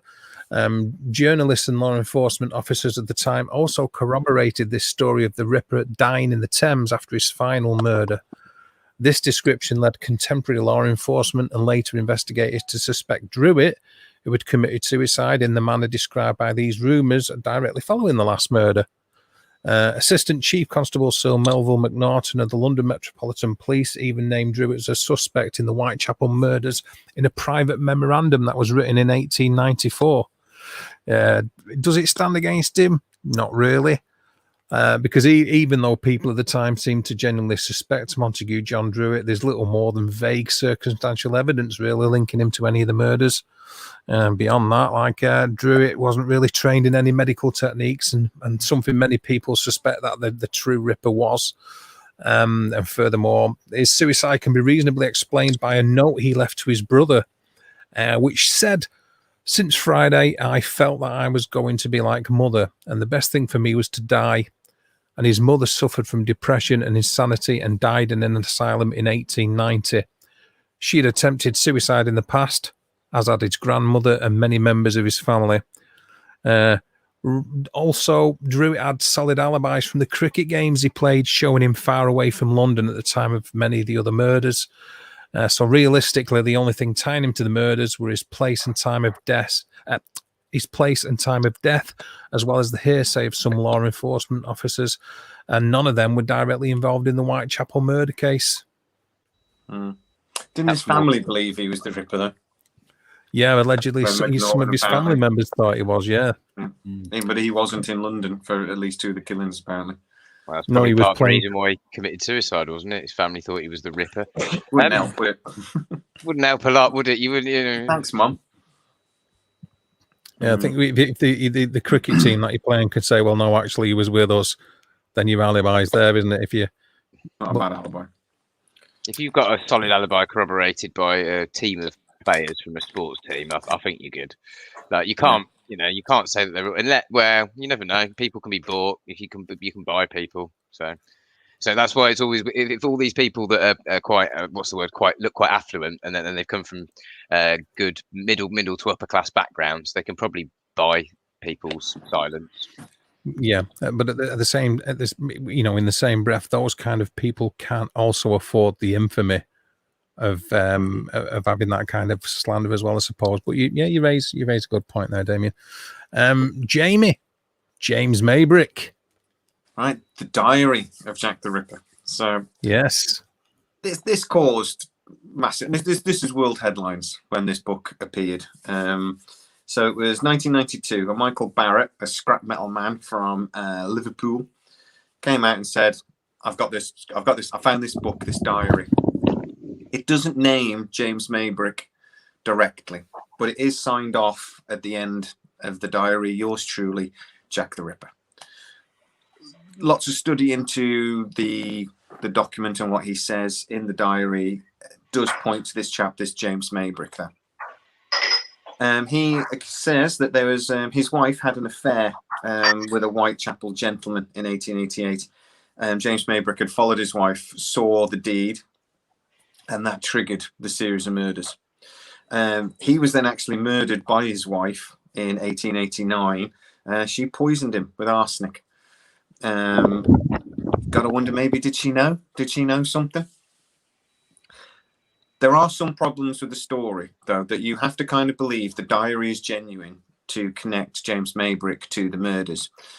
He does make a couple of mistakes in the diary. One of the things he talks about is, for example, like the Mary Jane Kelly murder, that the breasts were removed and then hung on the wall. That was something that was reported in newspapers, but as we discussed earlier, isn't actually true.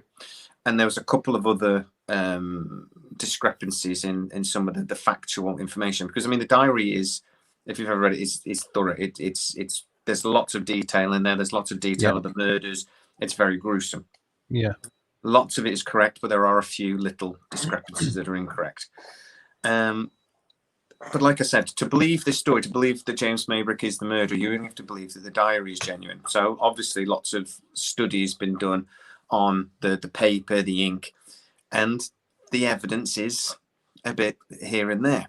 Some people say that, yes, it is really the paper and everything is authentic to the period. So therefore, maybe this is the genuine article. Others have said maybe not so much. Unfortunately, Michael Barrett at one point did say that he had actually admitted he'd forged the document. He then backtracked and said he hadn't. His wife, who was at that point his ex-wife, also says that he didn't forge it, and actually the diary had been in the family's possession since at least World War II. But to be honest, one of the best ways of forging a document is actually to get a book.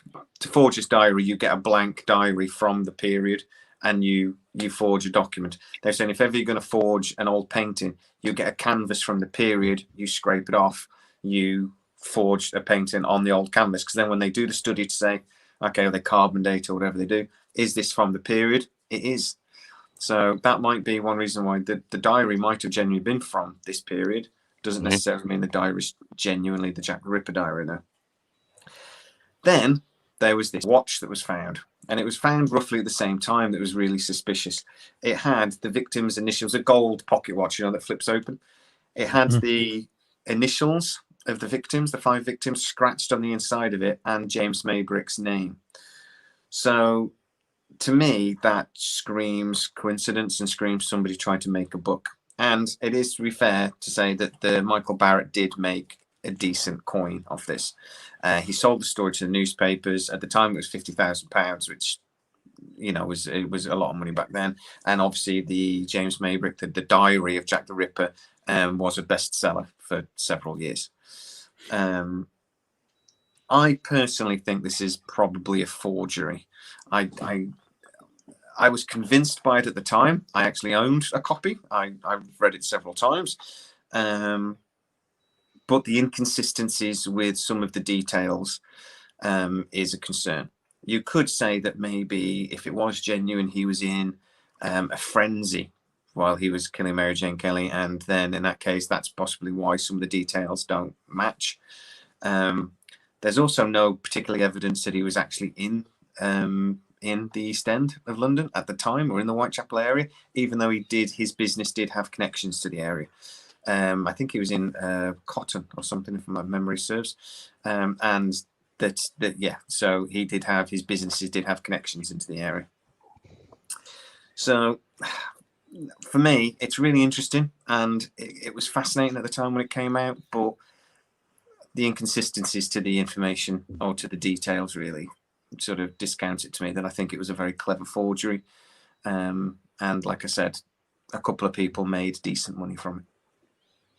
Well, you absolute diamond, because it has been analysed. Apparently, the diary. Like I say, Barrett himself apparently signed 2 affidavits claiming that he and his wife fabricated the diary.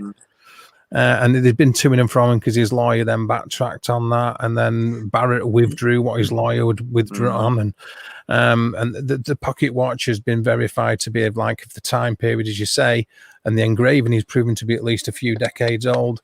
But the scrawling, the engraving isn't solid evidence of anything whatsoever. So, and apparently other studies have said it's far more recent. So that's what I'm saying about the evidence is very much here and there. Somebody will do a study and go, yes, it's of the era. Then somebody else will come out and go, maybe not. Actually, you get a timepiece from the late 1880s, and then you get some engraving on it which can be seen as being a few decades old when it's looked at in the 1990s. Suggests to me that a few decades old is the 50s, 60s, 70s. So a good 70 years, 70 years out of time, if you excuse the pun. We've got, I'm like, Damian. Which is a nice segue into the fact that we're now on to Mr. Walter Sickert, or Sickert, which I believe is you, MC Stevie D. MC Stevie D. It's your turn to shine, brother. Your turn to shine. German fella, raised in the UK. I think one of the main reasons for Sickert being the suspect is Patricia Cornwall, with her research that she did. And she's supposed to have matched some mitochondrial, I can't even say it, mitochondrial. Yes, DNA. Excuse me. Found on... excuse me. Go on, mate, what are you going to say? So I was literally like a moment behind you there, Dave, with mitochondrial. Yeah, that one. More made up words. Yeah. Lies, all of it. So found some of that DNA on some of the Ripper letters, which matched the DNA on some of the letters that Sickert had written throughout his life. And also many of his paintings also exhibited ladies' naked bodies in the postures of Jack the Ripper cases. And he also had quite a fascination about the Ripper murders as well. Yeah, so that one, it's I've seen his paintings, or some of his paintings, in London a few years ago, about 15 years ago now, and they're a bit creepy, to be honest. Yeah, again, it's there's so many different suspects, but I don't think really we'll ever be able to sort of pinpoint it down to one person, to be honest. How reliable is the DNA evidence, though? Because obviously that's a modern thing. So, but that if it's genuine, that would actually be proper forensic evidence pointing towards somebody that at least. I mean, it's only said they'd only sent letters. Like I say, we know at least 700 letters were sent. So maybe he was somebody who was obsessed with it and sent a hoax letter, potentially. But that's actual, real, tangible, empirical evidence against somebody that we don't have for any of the victims. We don't know. It's just a suspect. Sorry. That's it. Yeah. Okay, so for what it's worth regarding Mr. Sickert, from what I can ascertain, a big chunk of it as well is, like you say, Cornwell believes that the secret to his true identity is Jack the Ripper's because of his work. It's because of the paintings, as you say, because you're saying like it mirrors the murder scenes a little too closely to a coincidence. I'm not so sure about that. His name had also been mentioned in connection with the Ripper case before as well, through somebody who claimed to be his illegitimate son, Joseph Sickert, claiming that he confessed guilt on his deathbed. So he admitted to his illegitimate son that he was the Ripper on his deathbed. And decades after the killings, Cornwell embarked on a costly crusade and wrote in the Telegraph she believed so much in his guilt she spent 7 million buying paintings and his writing desks in hopes of finding clues. Clues weren't there, but Cornwell did find some outrage from the art community when she tore up one of his canvases. So, famous for being a prat, pretty much. So many are. There was so many famous prats. So, yeah. Well, the one thing I'd say is that his surname. I mean, it's his surname. He did it. No, I mean, nah. But his surname's a weird surname. Having the surname Sickert and being, I don't know, being a suspect as a murderer. I don't know. It just, But anyway, the thing I was going to say was there was wasn't it in that Cornwell book? She said there was a psychological motivation, wasn't there, for him doing it, where he had some kind of disfigured penis or something like that. I see. Is it on these type of shows we use the terminology misshaped phallus? If you don't mind, please, Damian. What time are we on? Oh no, we're beyond the watershed, so you can say weird weenie if you really want to. I'll go with weird weenie then. Yeah. There you go. Now I sort of like changed around the order that I was going to do this, just because I sort of like give that the Pazam like kablami cow powie type of shot for the last suspect to Jamie. So I'm going to go before Jamie on this one because I know that it is a little bit more. So I'm going to go with mine, which is Aaron Kosminski. Now, as I alluded to before, that's 3 times you've heard that tonight.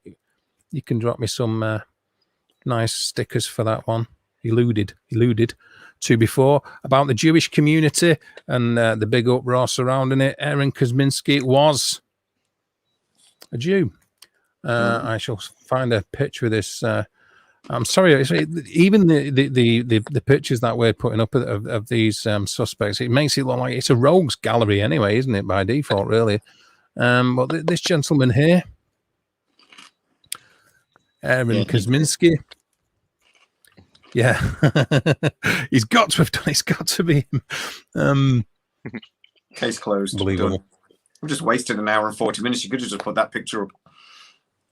The Aaron Kosminski thing is that there was some DNA evidence with Aaron Kosminski, alleged DNA evidence, and again you've got to question who conducts the analysis of the DNA evidence and under what protocols and so on and so forth.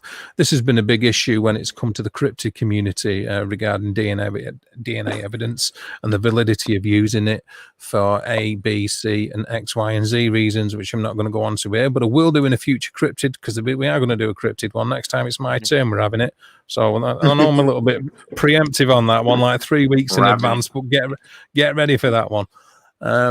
But DNA analysis provides evidence that Jack the Ripper's true identity was Aaron Kosminski. Because at the time of the killings, Mr. Kosminski was a 23-year-old barber living in Hastings in London.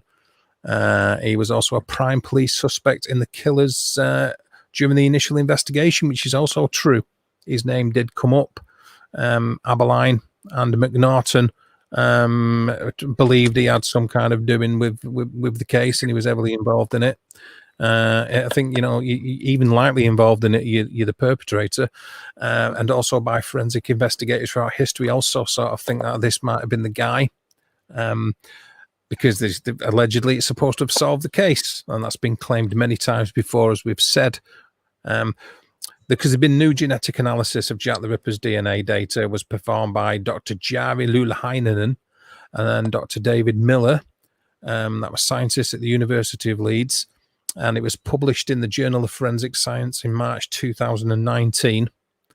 The science sequenced the mitochondrial DNA from blood and semen found on the shawl of Catherine Eddowes, and compared it to the genetic sequence to DNA samples taken from living descendants of Catherine Eddowes, who's the victim, and Aaron Kosminski, who is still allegedly a prime suspect, or the prime suspect.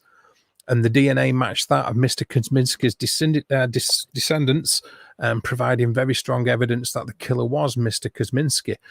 Now, we'll go into why that might not be the case in a minute, but Aaron Kosminski, he also ended up in a lunatic asylum in late 1888, and he pretty much stayed there. That was it. He went into a lunatic institution, and the killing stopped. Coinky-dinky, coincidence. Coincidence seems to be playing quite a big part in a lot of murders throughout history, and seems to be playing a big part in this one. Is it coincidence? I don't know. So the DNA guys, what do you think about that? Yes, exactly. Like you said, DNA evidence is, when done properly and when done accurately with a viable source, DNA evidence can be, they reckon fingerprint evidence is about 1 in 600 accurate, so they can identify you up to 1 in 600 people. So really, if you ever get done for fingerprint evidence, check it, because it's not as unique as people would believe. But DNA evidence is about 1 in 8 billion. So if you have a DNA accurate link, there's a chance of 1 in 8 billion that they can be. Even though DNA is pretty much unique, our ability to identify the differences, that's sort of the chances you get. 1 in 8 billion. Now there's 8 billion people, you've potentially got someone else with similar enough DNA that you'd match. Yeah, which is only that many people on the planet today, so we're pretty much safe. So when DNA evidence is done properly, it's really, really convincing, and you're stuffed. The problem is when you've got DNA evidence that is from a source that is corrupt or 120 years old or anything else, then it becomes significantly less accurate. And then you're talking about probabilities rather than, real empirical evidence. And I would argue that the source of the DNA is at very least questionable. Yeah, absolutely. As you say, when it is done correctly, DNA evidence, you pretty much bang to rights. That's it. It's pretty much infallible. But when it isn't, and this is the problem, as you say, it was conducted 120 years. So 120 years after the event, this thing has been stored, transported, moved around, kept, rumpled, contaminated.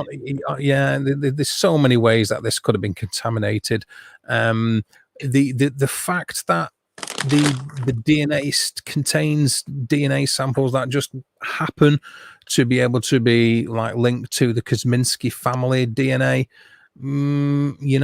it could quite by accident or by coincidence, it could have been contaminated by another DNA, which would suggest it would be. So there's just too many variables for it to absolutely nail Aaron Kosminski down as being Jack the Ripper, in my opinion, because of everything we've just said. It's and we all share lots of DNA markers as well. So I'd be very interested to know what was the actual markers they were basing that on. Yeah, they were using for the test.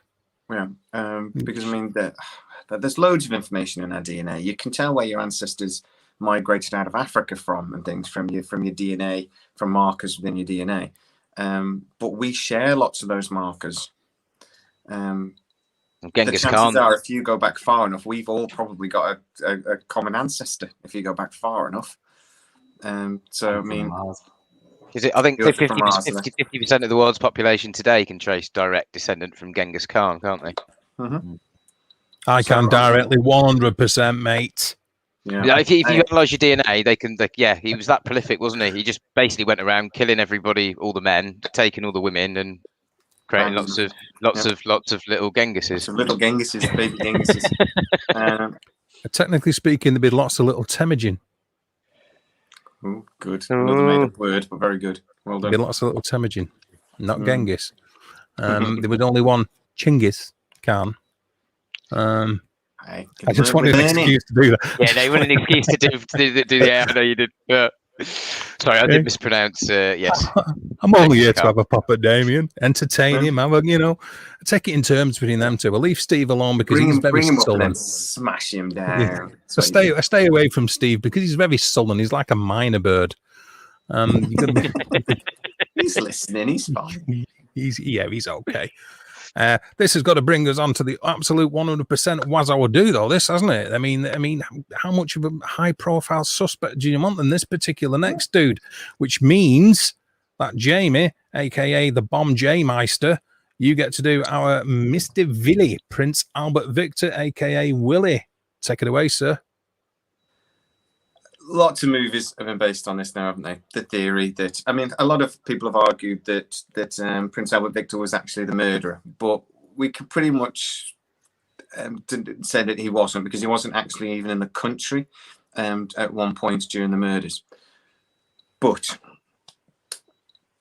if we go into the From Hell movie with the great Johnny Depp, who just played Johnny Depp in that movie, actually.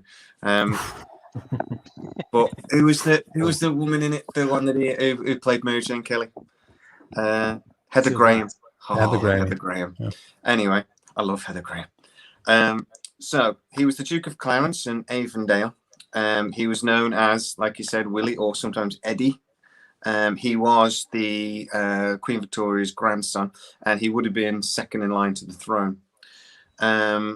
He was not in London for a couple of the murders, but in the 80s, he was he died actually in 1892 from influenza, from the Spanish flu pandemic, or a flu pandemic of 89 to 92. Sorry, not the Spanish flu. He was diagnosed as having something wrong with him in the mid 1880s that he was on medication for, possibly gonorrhea, but there's also some rumours that he potentially had syphilis.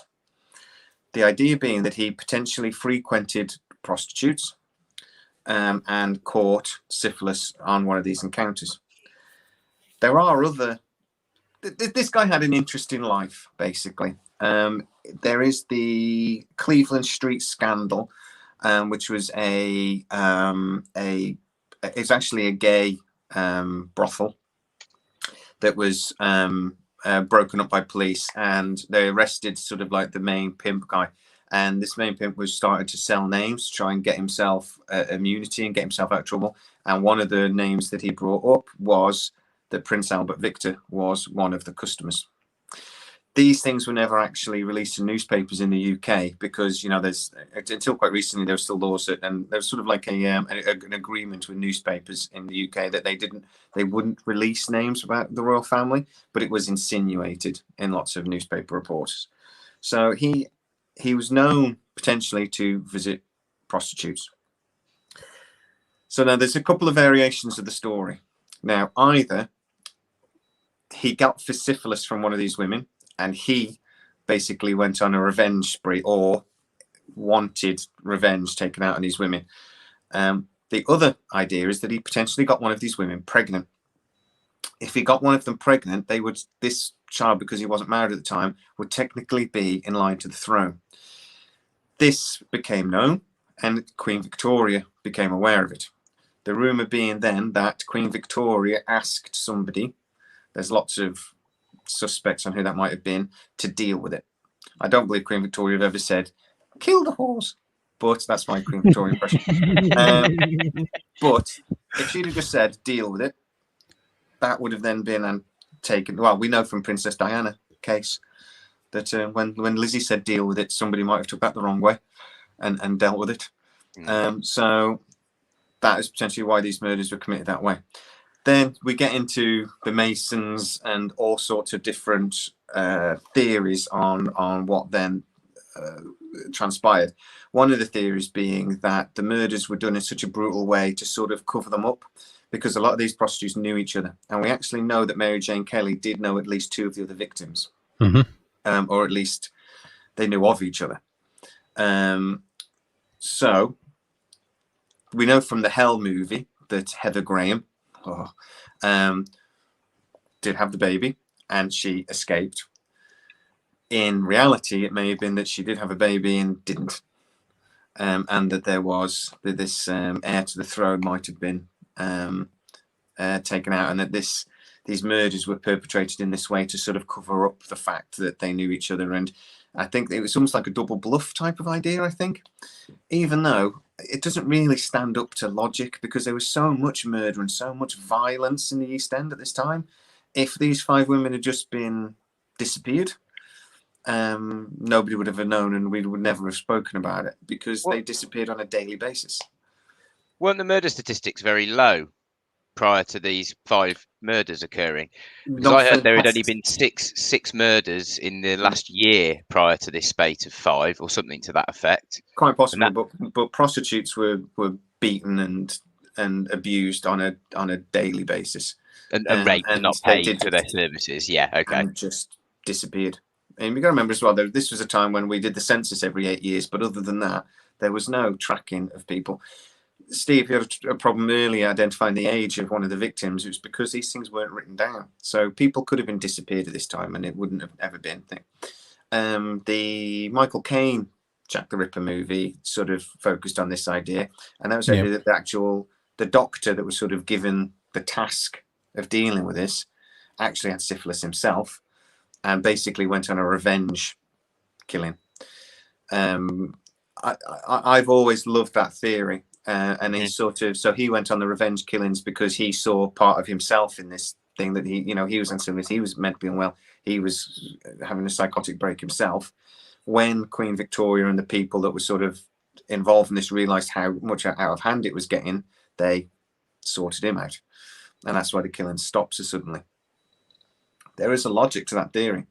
There is also a logic to this theory that Prince Albert Victor, that if he was the man that it looks like he was frequenting prostitutes and whatever else, there might have been more victims than we know of, and that if he did have a child with one of them, particularly if they didn't know necessarily who, or even if they suspected a child, that particularly the way they thought in Victorian times, that this could happen. I agree. Whether I believe that or not is a different story, but whether there's a logical sense to it, most definitely. It makes sense. Sorry, go on, Damian. I was going to say, MO wise, it gives a modus operandi, doesn't it, for Jack the Ripper? Apart from what we were saying before about perhaps negative maternal influences in your childhood, if you caught syphilis from a prostitute, it really gives you that modus operandi to then have that hatred for prostitutes, to then go and be able to cause that level of physical mutilation to them for the mutilation that they've caused to you. Well, I'm thinking, in this instance, Prince Albert Willie should be called Prince Albert Dirty Willie. I think that would be quite apt. So before we move on to these other contenders, for what went on. But a little bit of a addendum, if you like, to Prince Albert Victor. He probably wasn't never a serious candidate at the time for being Jack the Ripper, and it doesn't come up until 1962. And it took another 8 years from that time for a complete theory to be assembled from the papers of Sir William Gull, who was the prince's doctor. And the theory states that the prince, was, he said, like known as Eddie, had contracted syphilis in the West Indies, and that slowly drove him to madness and then to murder. The royal family supposedly knew about the whole thing and covered it up. And his death, like as Jamie said in 1982, wasn't from the flu, but from the disease that drove him to kill. And the problem is that none of these claims could be substantiated. And Dr.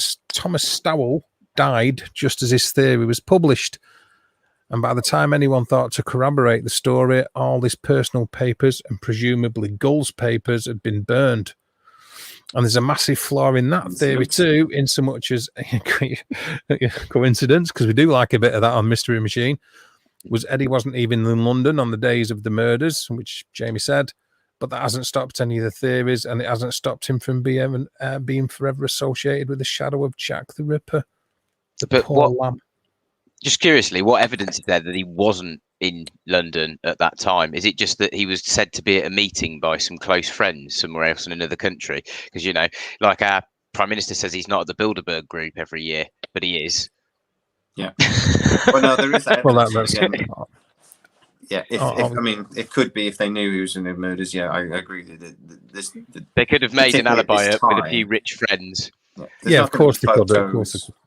Video evidence is there. So they're not going to release them. You know, even if the police did interview certain people, they're not going to make it public knowledge. And they wouldn't have interviewed anybody because it didn't come out until 1962 or whatever did it. So many years after it had been done away with. But yeah, you're absolutely right, Damian. There'd have been a shroud of cover around him. Like, I'll give you an alibi. I'll give you. They've been climbing over him climbing over. How much do you want? I need an alibi. Yeah, I'm a prince. Well, look at Prince. Is it Edward? What's the prince now that was at bloody Pizza Express when he was accused of?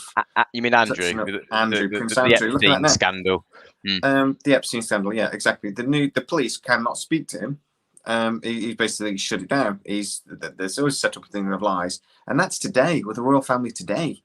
Yes, the royal family was all powerful back then. People would kill to protect their just to avoid a scandal.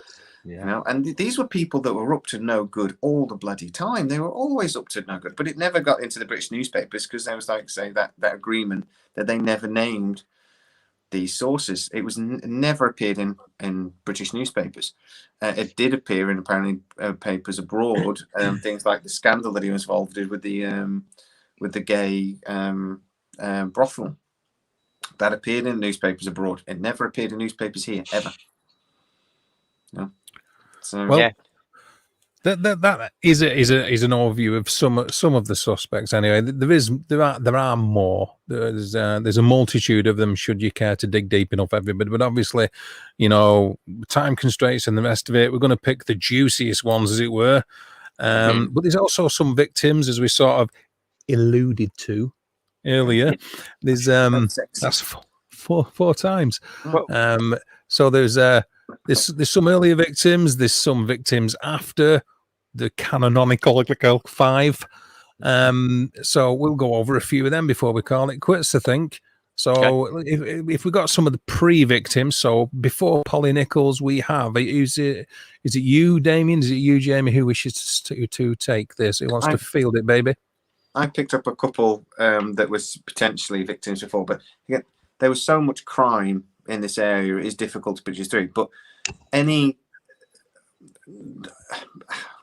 we look at serial killers now, we do tend to look for the crimes previous, and like you said, that escalation of violence. Men that kill women tend to be cases of assaults, rapes. Even with Ted Bundy, there was several cases and several incidents that built up to his first murder. They also need an element of time to build up their skill set. You know, it's not that easy to slit someone's throat. You know, sometimes you'll see failed attempts. So there's a few of these. February 25th, and Annie Millwood. She was attacked on her doorstep. Actually, somebody literally knocked her door, asked her for money. She said no, and then the man attacked her with a knife. He stabbed at her legs and lower abdomen, but she did actually survive. She only died later in April of the same year, so a few months later. They actually said later that she died of natural causes. It wasn't actually her injuries, but I would question that. Infection from the injuries, possibly, or something, or yeah. There was an Ada Wilson on March 28th. There was a similar sort of attack. She was actually a prostitute. Again, she was threatened near her home, basically on her doorstep again. She had a similar description of this guy that's 6 foot, fair hair, mustache, hat, and a clasp knife. That was a similar description as another victim, Emma Smith, on April 3rd, who was robbed but this is a slightly different case. She was actually robbed by 3 men, but she did die later that a day or two later from her injuries. And we only know that the attackers was from basically garbled talk of her from after she'd already been injured, sort of thing. So it's unclear what happened, but we do get this similar description: 6 foot, fair hair, mustache, clasp knife. I would just argue that these cases, or not necessarily these ones, but there will be cases, if we go back through, that Jack the Ripper will have perpetrated where he was trying to learn his trade, where he was trying to figure out potentially what he wouldn't have just possibly known he wanted to commit murder. There would have been an element of that hatred and rage, and that would have required some escalation, some learning. There probably would have been rapes. There probably would have been assaults. There would have been attacks on other women that we don't necessarily know about, and it's impossible to connect it to Jack the Ripper because the MO would have been probably completely different. We know from Yorkshire Ripper the same thing. There were several cases of attacks building up to his first murder. I don't know how good the police were back in 1880s about linking serial killer cases either. You've got to think that I don't know how they good didn't have serial killers, though, mate, did they? They didn't understand. They didn't exist. No, that's what I mean. So this was kind of like the first time they'd come across probably a series of murders that they were like linking all to the same person, where the only real motive for the murder was pure hatred. And the manner of the deaths was the thing that tied them in the eyes of the police. That was it, because they didn't want to count Liz Stride because she had only had a throat cut, you know. So it was just the manner of the deaths which tied them to. Obviously they didn't have profiling, and as Jamie said, the term serial killer hadn't been coined. Not even spree murderers and things like that, really. It was the 60s, really, until we sort of had any sort of psychological link to serial killers and trying to, like you say, creating any sort of profile. And even then, it was scorned. It was, I mean, police saying, no, that's not police work. You're trying to get into the head of the serial killer. No, we need to go and knock heads. We need to go and bang on doors. That's police work. You know, trying to understand the murderer was frowned upon by lots of police. You look at the I mentioned the Son of Sam case earlier, but the Zodiac killer, that was one of the first murders that they started actually trying to profile the I think, and they were able to identify sort of these build-up cases from that profile. Bad example because they never caught him either. But no, a good example then, in a way. Yeah, good example in a way. Do we have any more before we go on to some after? Well, I don't know about any after cases, so I'm all ears. Okay, cool. Well, we do. We have another case immediately before Polly Nichols. And again, we've got some photos. Well, a photo of this particular lady, Martha Tabram. This was the 7th of August, 1888. So about 3 weeks, just over 3 weeks before the first acknowledged Jack the Ripper victim. Like I say, 7th of August, 1888. On Tuesday, the 7th of August, 1888, following the bank holiday Monday, She was murdered at about 2:30 a.m. and her body was found at George Yard Buildings in Whitechapel. She'd been stabbed 39 times with a sharp blade. And on the basis of statements from her fellow prostitute and PC Thomas Barrett, who was patrolling nearby, Inspector Reed put soldiers at the Tower of London and Wellington Barracks on identification parade, but without positive results. And police did not connect her murder with the murder of Emma Smith, who was mentioned earlier, but they did connect her death with later murders. Most experts, apparently, again, there's that E word, do not connect Tabram's murder with the other attributed to the Ripper because she was repeatedly stabbed, whereas later victims typically suffered slash wounds and abdominal mutilations. However, a connection can't be ruled out. At the time, the possibility of two crimes being related was merely speculation. Sort of like talked about that earlier. They didn't have the profiling and so on and so forth. The mindset of serial killers or spree killers. And in later years, a lot of people would rule out Emma Smith as a victim of Jack the Ripper. But on the other hand, Martha Tabram would go on to be considered the first potential victim of the Whitechapel murderer, as he was known at first for many years. And that school of thought would carry on almost unopposed until the mid-20th century with the discovery of a document penned by Melville McNaughton in 1894. And in the document, he would confidently suggest that Jack the Ripper only claimed 5 true victims, and the first was being Mary Ann Nichols, known as Polly Nichols, on the night of the 31st of August, 1888. So, she again, this sounds just so churlish, almost to say it in a way, but so I'll choose my words. I'll choose my words more carefully. This one. She wasn't only stabbed, but I mean, she was stabbed rather than mutilated, which sets her apart in the eyes of the investigation as being a non Jack the Ripper victim, because she wasn't mutilated; she was just stabbed. However, Jamie, the escalation. You know, is it because she wasn't a Jack the Ripper victim, or is it because she was the first stage of an escalation and he hadn't yet reached that stage of maniacal intent to want to rip the victims yet? You know, they talk about psychopathic maturity, and it's almost like the growing, and like I said, it's that thing about learning their trade almost. That a lot of serial killers. You've just made me think of a new Netflix series. Serial killer, learning the trade. Learning the trade, yeah. Hey, Series 9 of Dexter is coming. I'm talking about serial killers learning their trade. I can't wait for that. What about serial killer, The Apprentice? That would be a good one. Yeah, The Apprentice, yeah. It's all right. I only kill bad people. That's kind of the whole premise, isn't it, to Dexter? Yeah. Genius series. Had a code. Genius. I love that. You know, every so often the series come like, oh, I wish I'd thought of that. You know, like, because I like to write little stories and things. Oh, I wish I'd thought of that. It's so clever. But yeah. X-Files. But I do. It does. Yeah. It just makes sense to me though that there would be attacks that went wrong. Again, I go to the Yorkshire Ripper. There were 2 or 3 attacks that he got wrong. He got one that he got overly confident and she got away. He did one. He thought she was dead, and he got overly confident and she wasn't dead. And, you know, and he just walked off, and he learned from that, unfortunately. And a lot of these crazy people, they're not stupid. A lot of the time, they're very highly intelligent. They do learn from their mistakes. Exactly, that's how they get away with not getting caught for years. Some of these, I mean, I'm just trying to think of who's probably the most prolific serial killer that you know what I mean. There's a couple in there, but there's the Russian guy that he got a couple hundred, didn't he?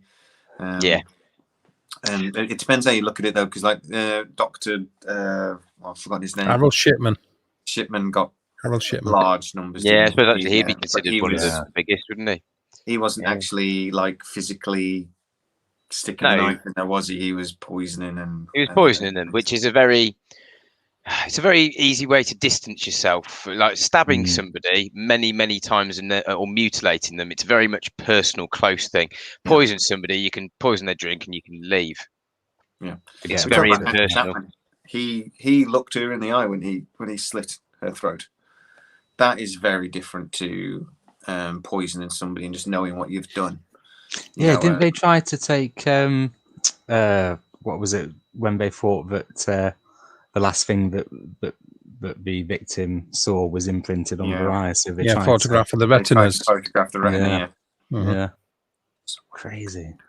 Okay, so there were other victims. That was a thing. Is that available somewhere? That photograph of the inverse of a retina? That would be a scary image, wouldn't it? It was believed that was a thing, wasn't it? But it's not. It's not true. But yeah. Sorry, go on, Dave. There were also another couple of victims worthy of note. I think, well, obviously any victims worthy of note. And this is Alice Mackenzie, 17th of July, 1889. So well after Mary Jane Kelly. So Alice Mackenzie was possibly a prostitute and was murdered at 12:40 a.m. on Wednesday, the 17th of July, 1889 in Castle Alley, Whitechapel. And like most of the previous murders, her left carotid artery was severed left to right.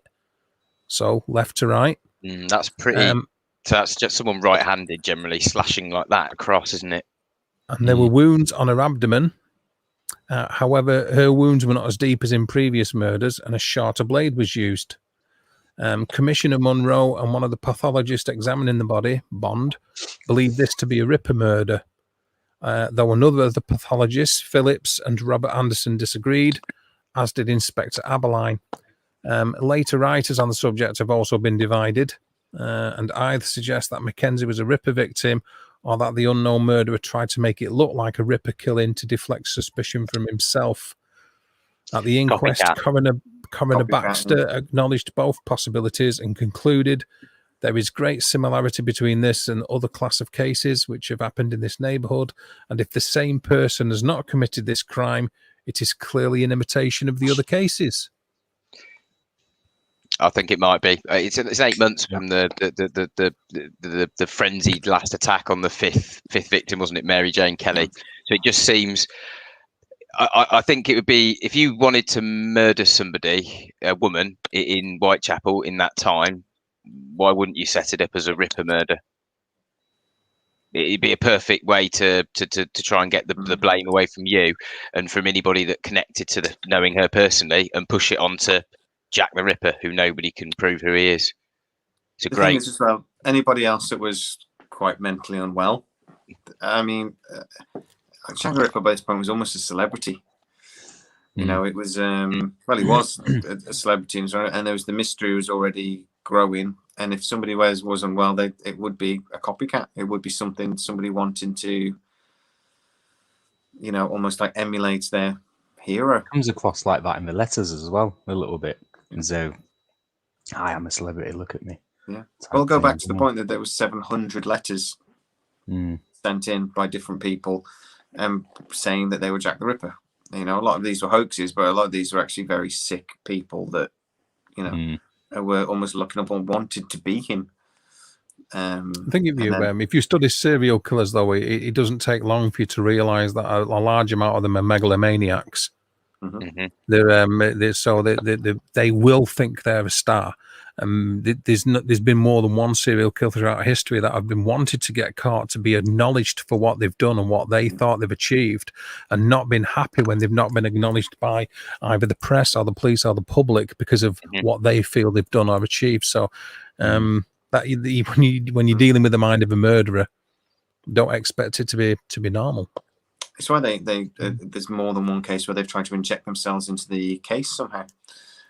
It is one of the things they say to do with certain types of serial killers. They actually start trying to look at people who willingly come forward with information. They become an immediate suspect because it's happened repeatedly. And a lot of these time, these killers think they're cleverer than the police. As soon as they get away with it 2 or 3 times, they think they're got a right to do what they're doing, which is even more terrifying. That they think they're doing that they think what they're doing is right or righteous, or they think what they're doing they've got some sort of right to do it.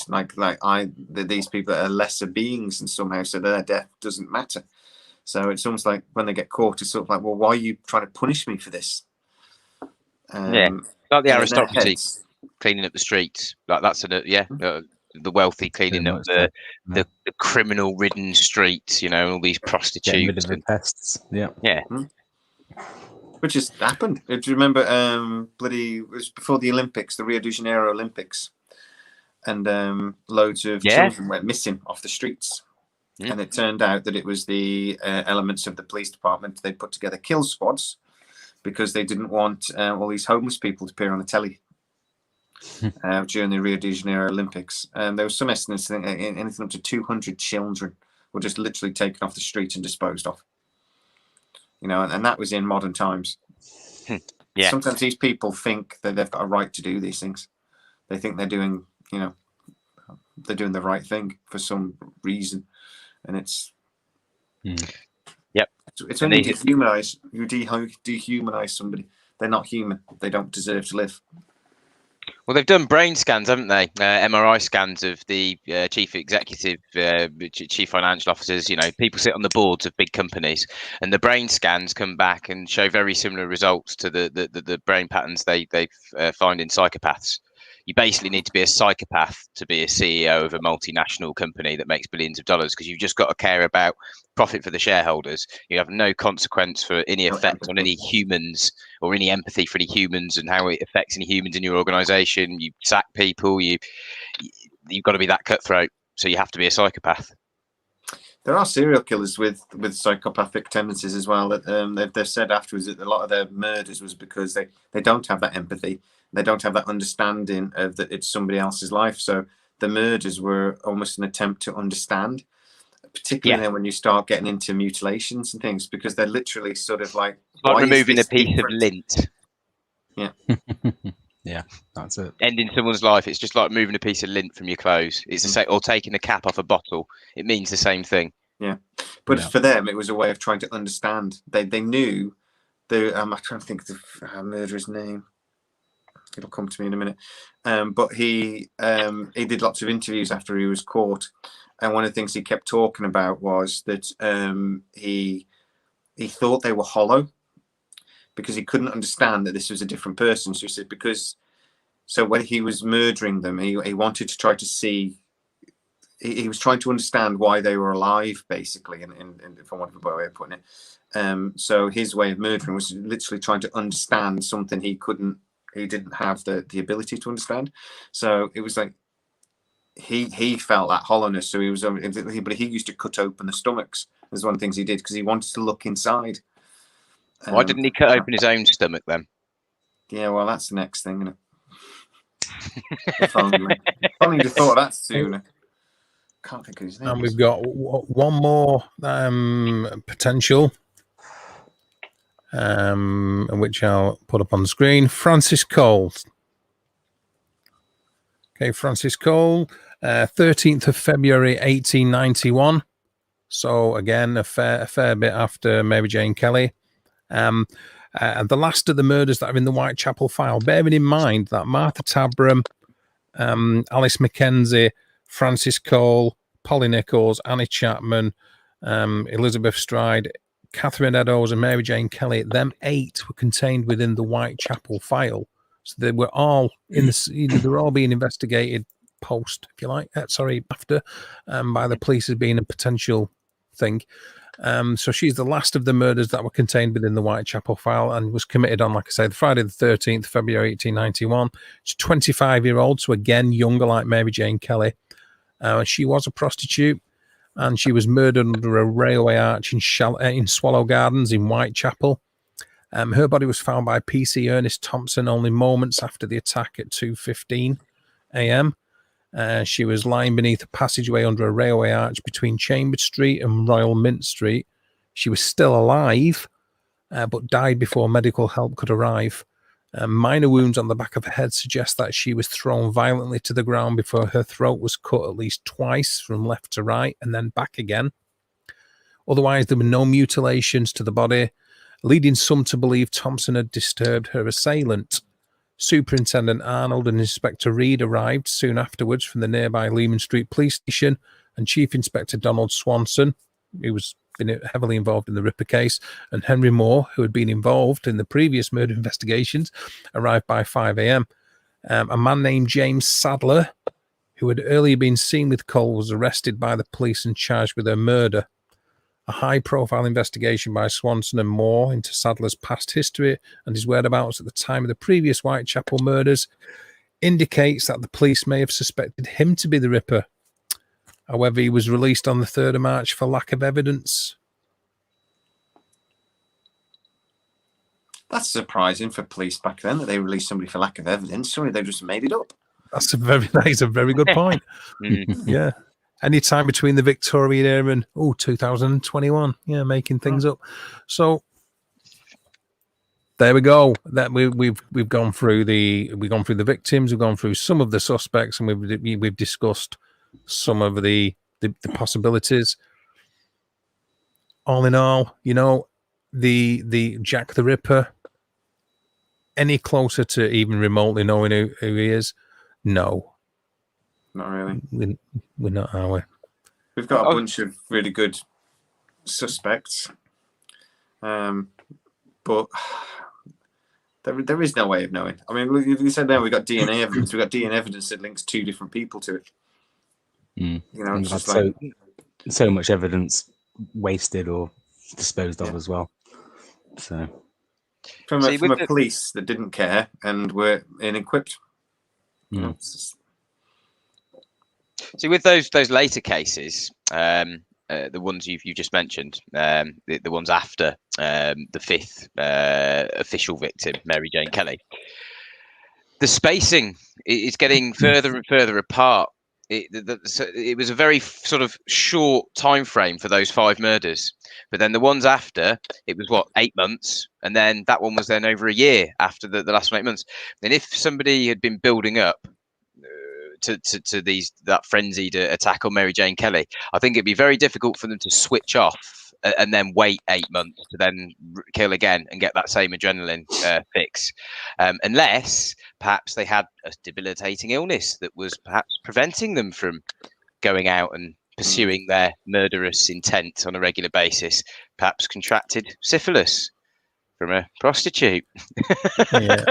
Or being incarcerated in a lunatic asylum for a while for a stay. Well, short terms in prison weren't uncommon back then as well. You have debtor's prison and things like that as well. There's lots of reasons why somebody could end up being forced to stop. But when somebody tends to go into a frenzied murder state like that in more modern times anyway, they don't tend to stop. No, that's what. Unless that they physically can't do it because they've been stopped, they've been incarcerated, they've been stuck somewhere that they can't get out of. And these later victims that we've talked about would not have scratched that itch that we were talking about. Whoever Jack the Ripper was, we talked about the 2 killings in a night. He commits one, it doesn't work. The next victim within an hour, you see the rage come out. It's a savage attack because he would have come away going, that's not good enough. Mary Jane Kelly would have been that fulfillment of every dark fantasy or every whatever the hell is going on in this person's mind. So you would expect after Francis Cole, if he was indeed, if her assailant was disturbed by the police, you would expect, as before with Elizabeth Stride and Catherine Eddowes, for another victim to be found, and for his full spleen, his full anger to be vented upon the possible second victim on that night, where he wasn't disturbed, where he could go about his business.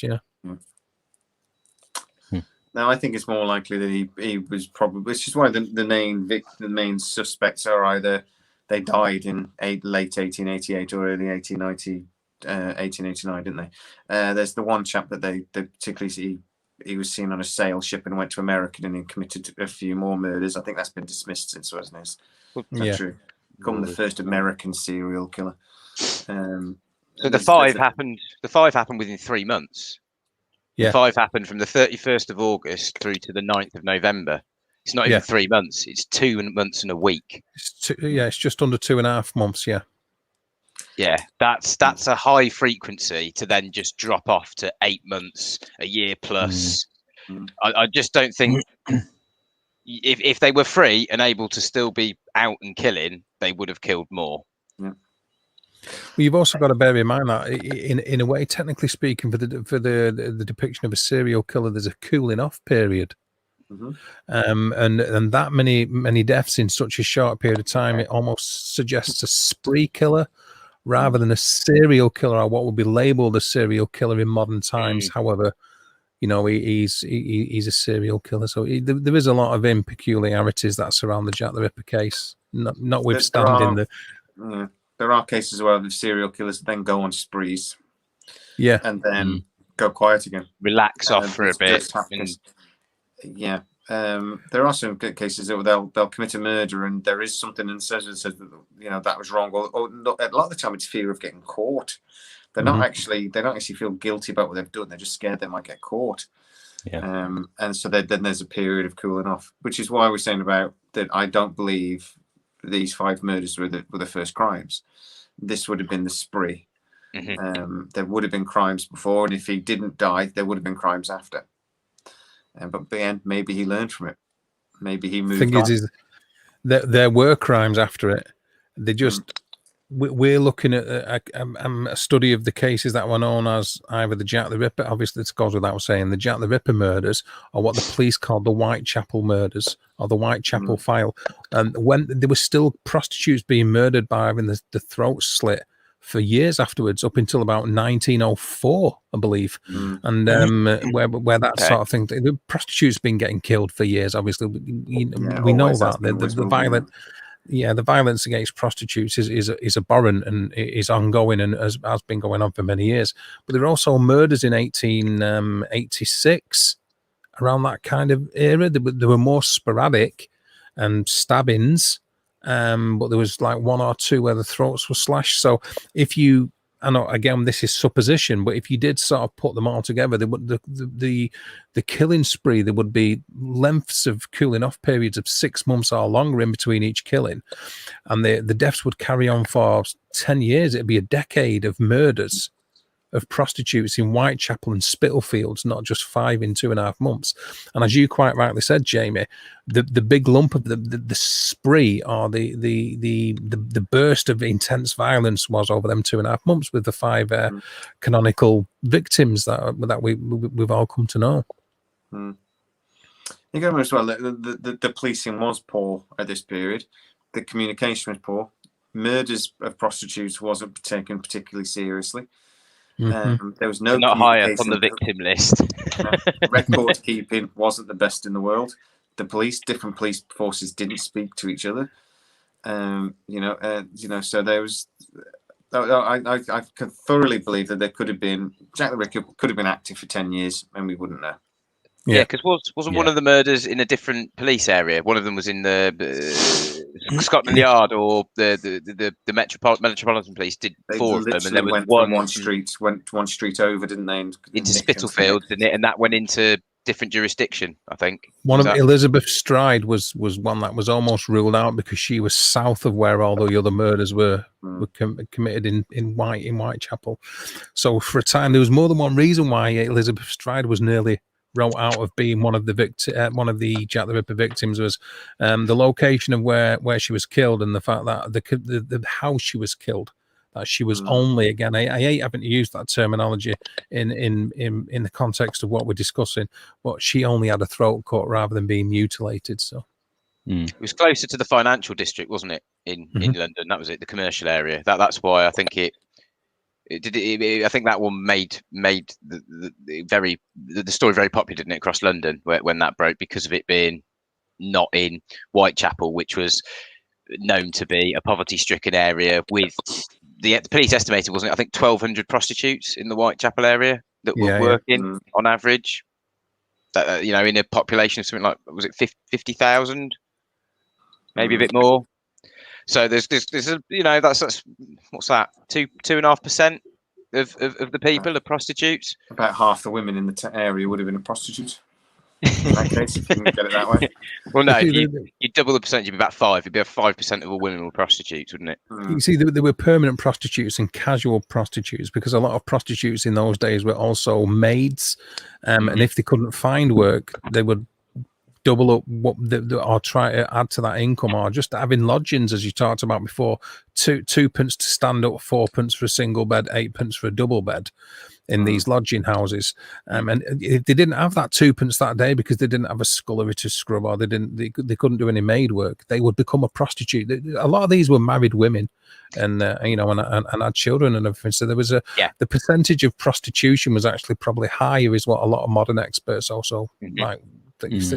Many, Jamie was probably right, that probably half the women were prostitutes, even if it wasn't on a permanent basis, Yeah, making ends meet, just doing the day to day, just to get by. Yeah, making ends meet. So we've done, Man, we suck. end to end. We've done 2.5 hours. I don't think we've done it an injustice tonight. So in summing up, like, no, it's very unlikely we will ever know who Jack the Ripper is. Agreed. Very much so. Not enough evidence. And next week's Mystery Machine. Next week's, it's you, isn't it, Steve? Steve-o. It is. It goes to you. It is. Any plan? Yeah. I have no idea yet, mate. Well thought through. No That's idea. excellent. we don't want to give too much away anyway about next week's episode. At the end of this episode, tell them what the conclusion of next week is. We did that the 1 week. I think people don't want to hear a couple that. Weeks ago, yeah. Yeah, it's like, this saves us tuning in next week. Thanks for that. Yeah, exactly. Have a week off. It's the Europa League final next week, Steve. So can I have the week off? It's fun, sorry. It The does Europa seem League like final. Man United versus. Who are you playing? That'll be right. United will lose anyway. I said he cares so much he doesn't even know he's playing. And they've been the same since Fergie left. I don't know. I don't know you're playing either, mate, but I'll look it up. I've just said 3 times we're playing Sevilla. Oh, have you? Oh, didn't he say it? I was gonna say, was it Villarreal or Sevilla? I knew it was probably one of them. Yeah, or Villarreal. It's definitely one of those two. And there you have it. Tune in next week for We Don't Know What. You'll tune in. I'll let you guys know at some point. I mean, like this going, goal! Or I'll just be really pissed off halfway through. Whatever we're going to talk about. So let us know, Steve. Yeah, we'll do, mate. We'll do. Give us the heads up on what's going down so we can obviously let them know the wonderful people. All you need to know is next Wednesday, 9 p.m., we're pretty much over at Stranger Times. That's all you got to worry about. What we talk about is what we talk about. Be there, or you're just not in it, are you? You got to be in it to win it. And if you've got to be told, then you'll never understand. That's pretty much where we're at with it. You've got to be next Wednesday, 9 p.m. Otherwise, we're going to come looking for you with hatchets. I'm going to say bye-bye. Jeez, Steve. Bye, guys. Love you all. Bye, everyone. See you next week. Subscribe, like, and share, guys.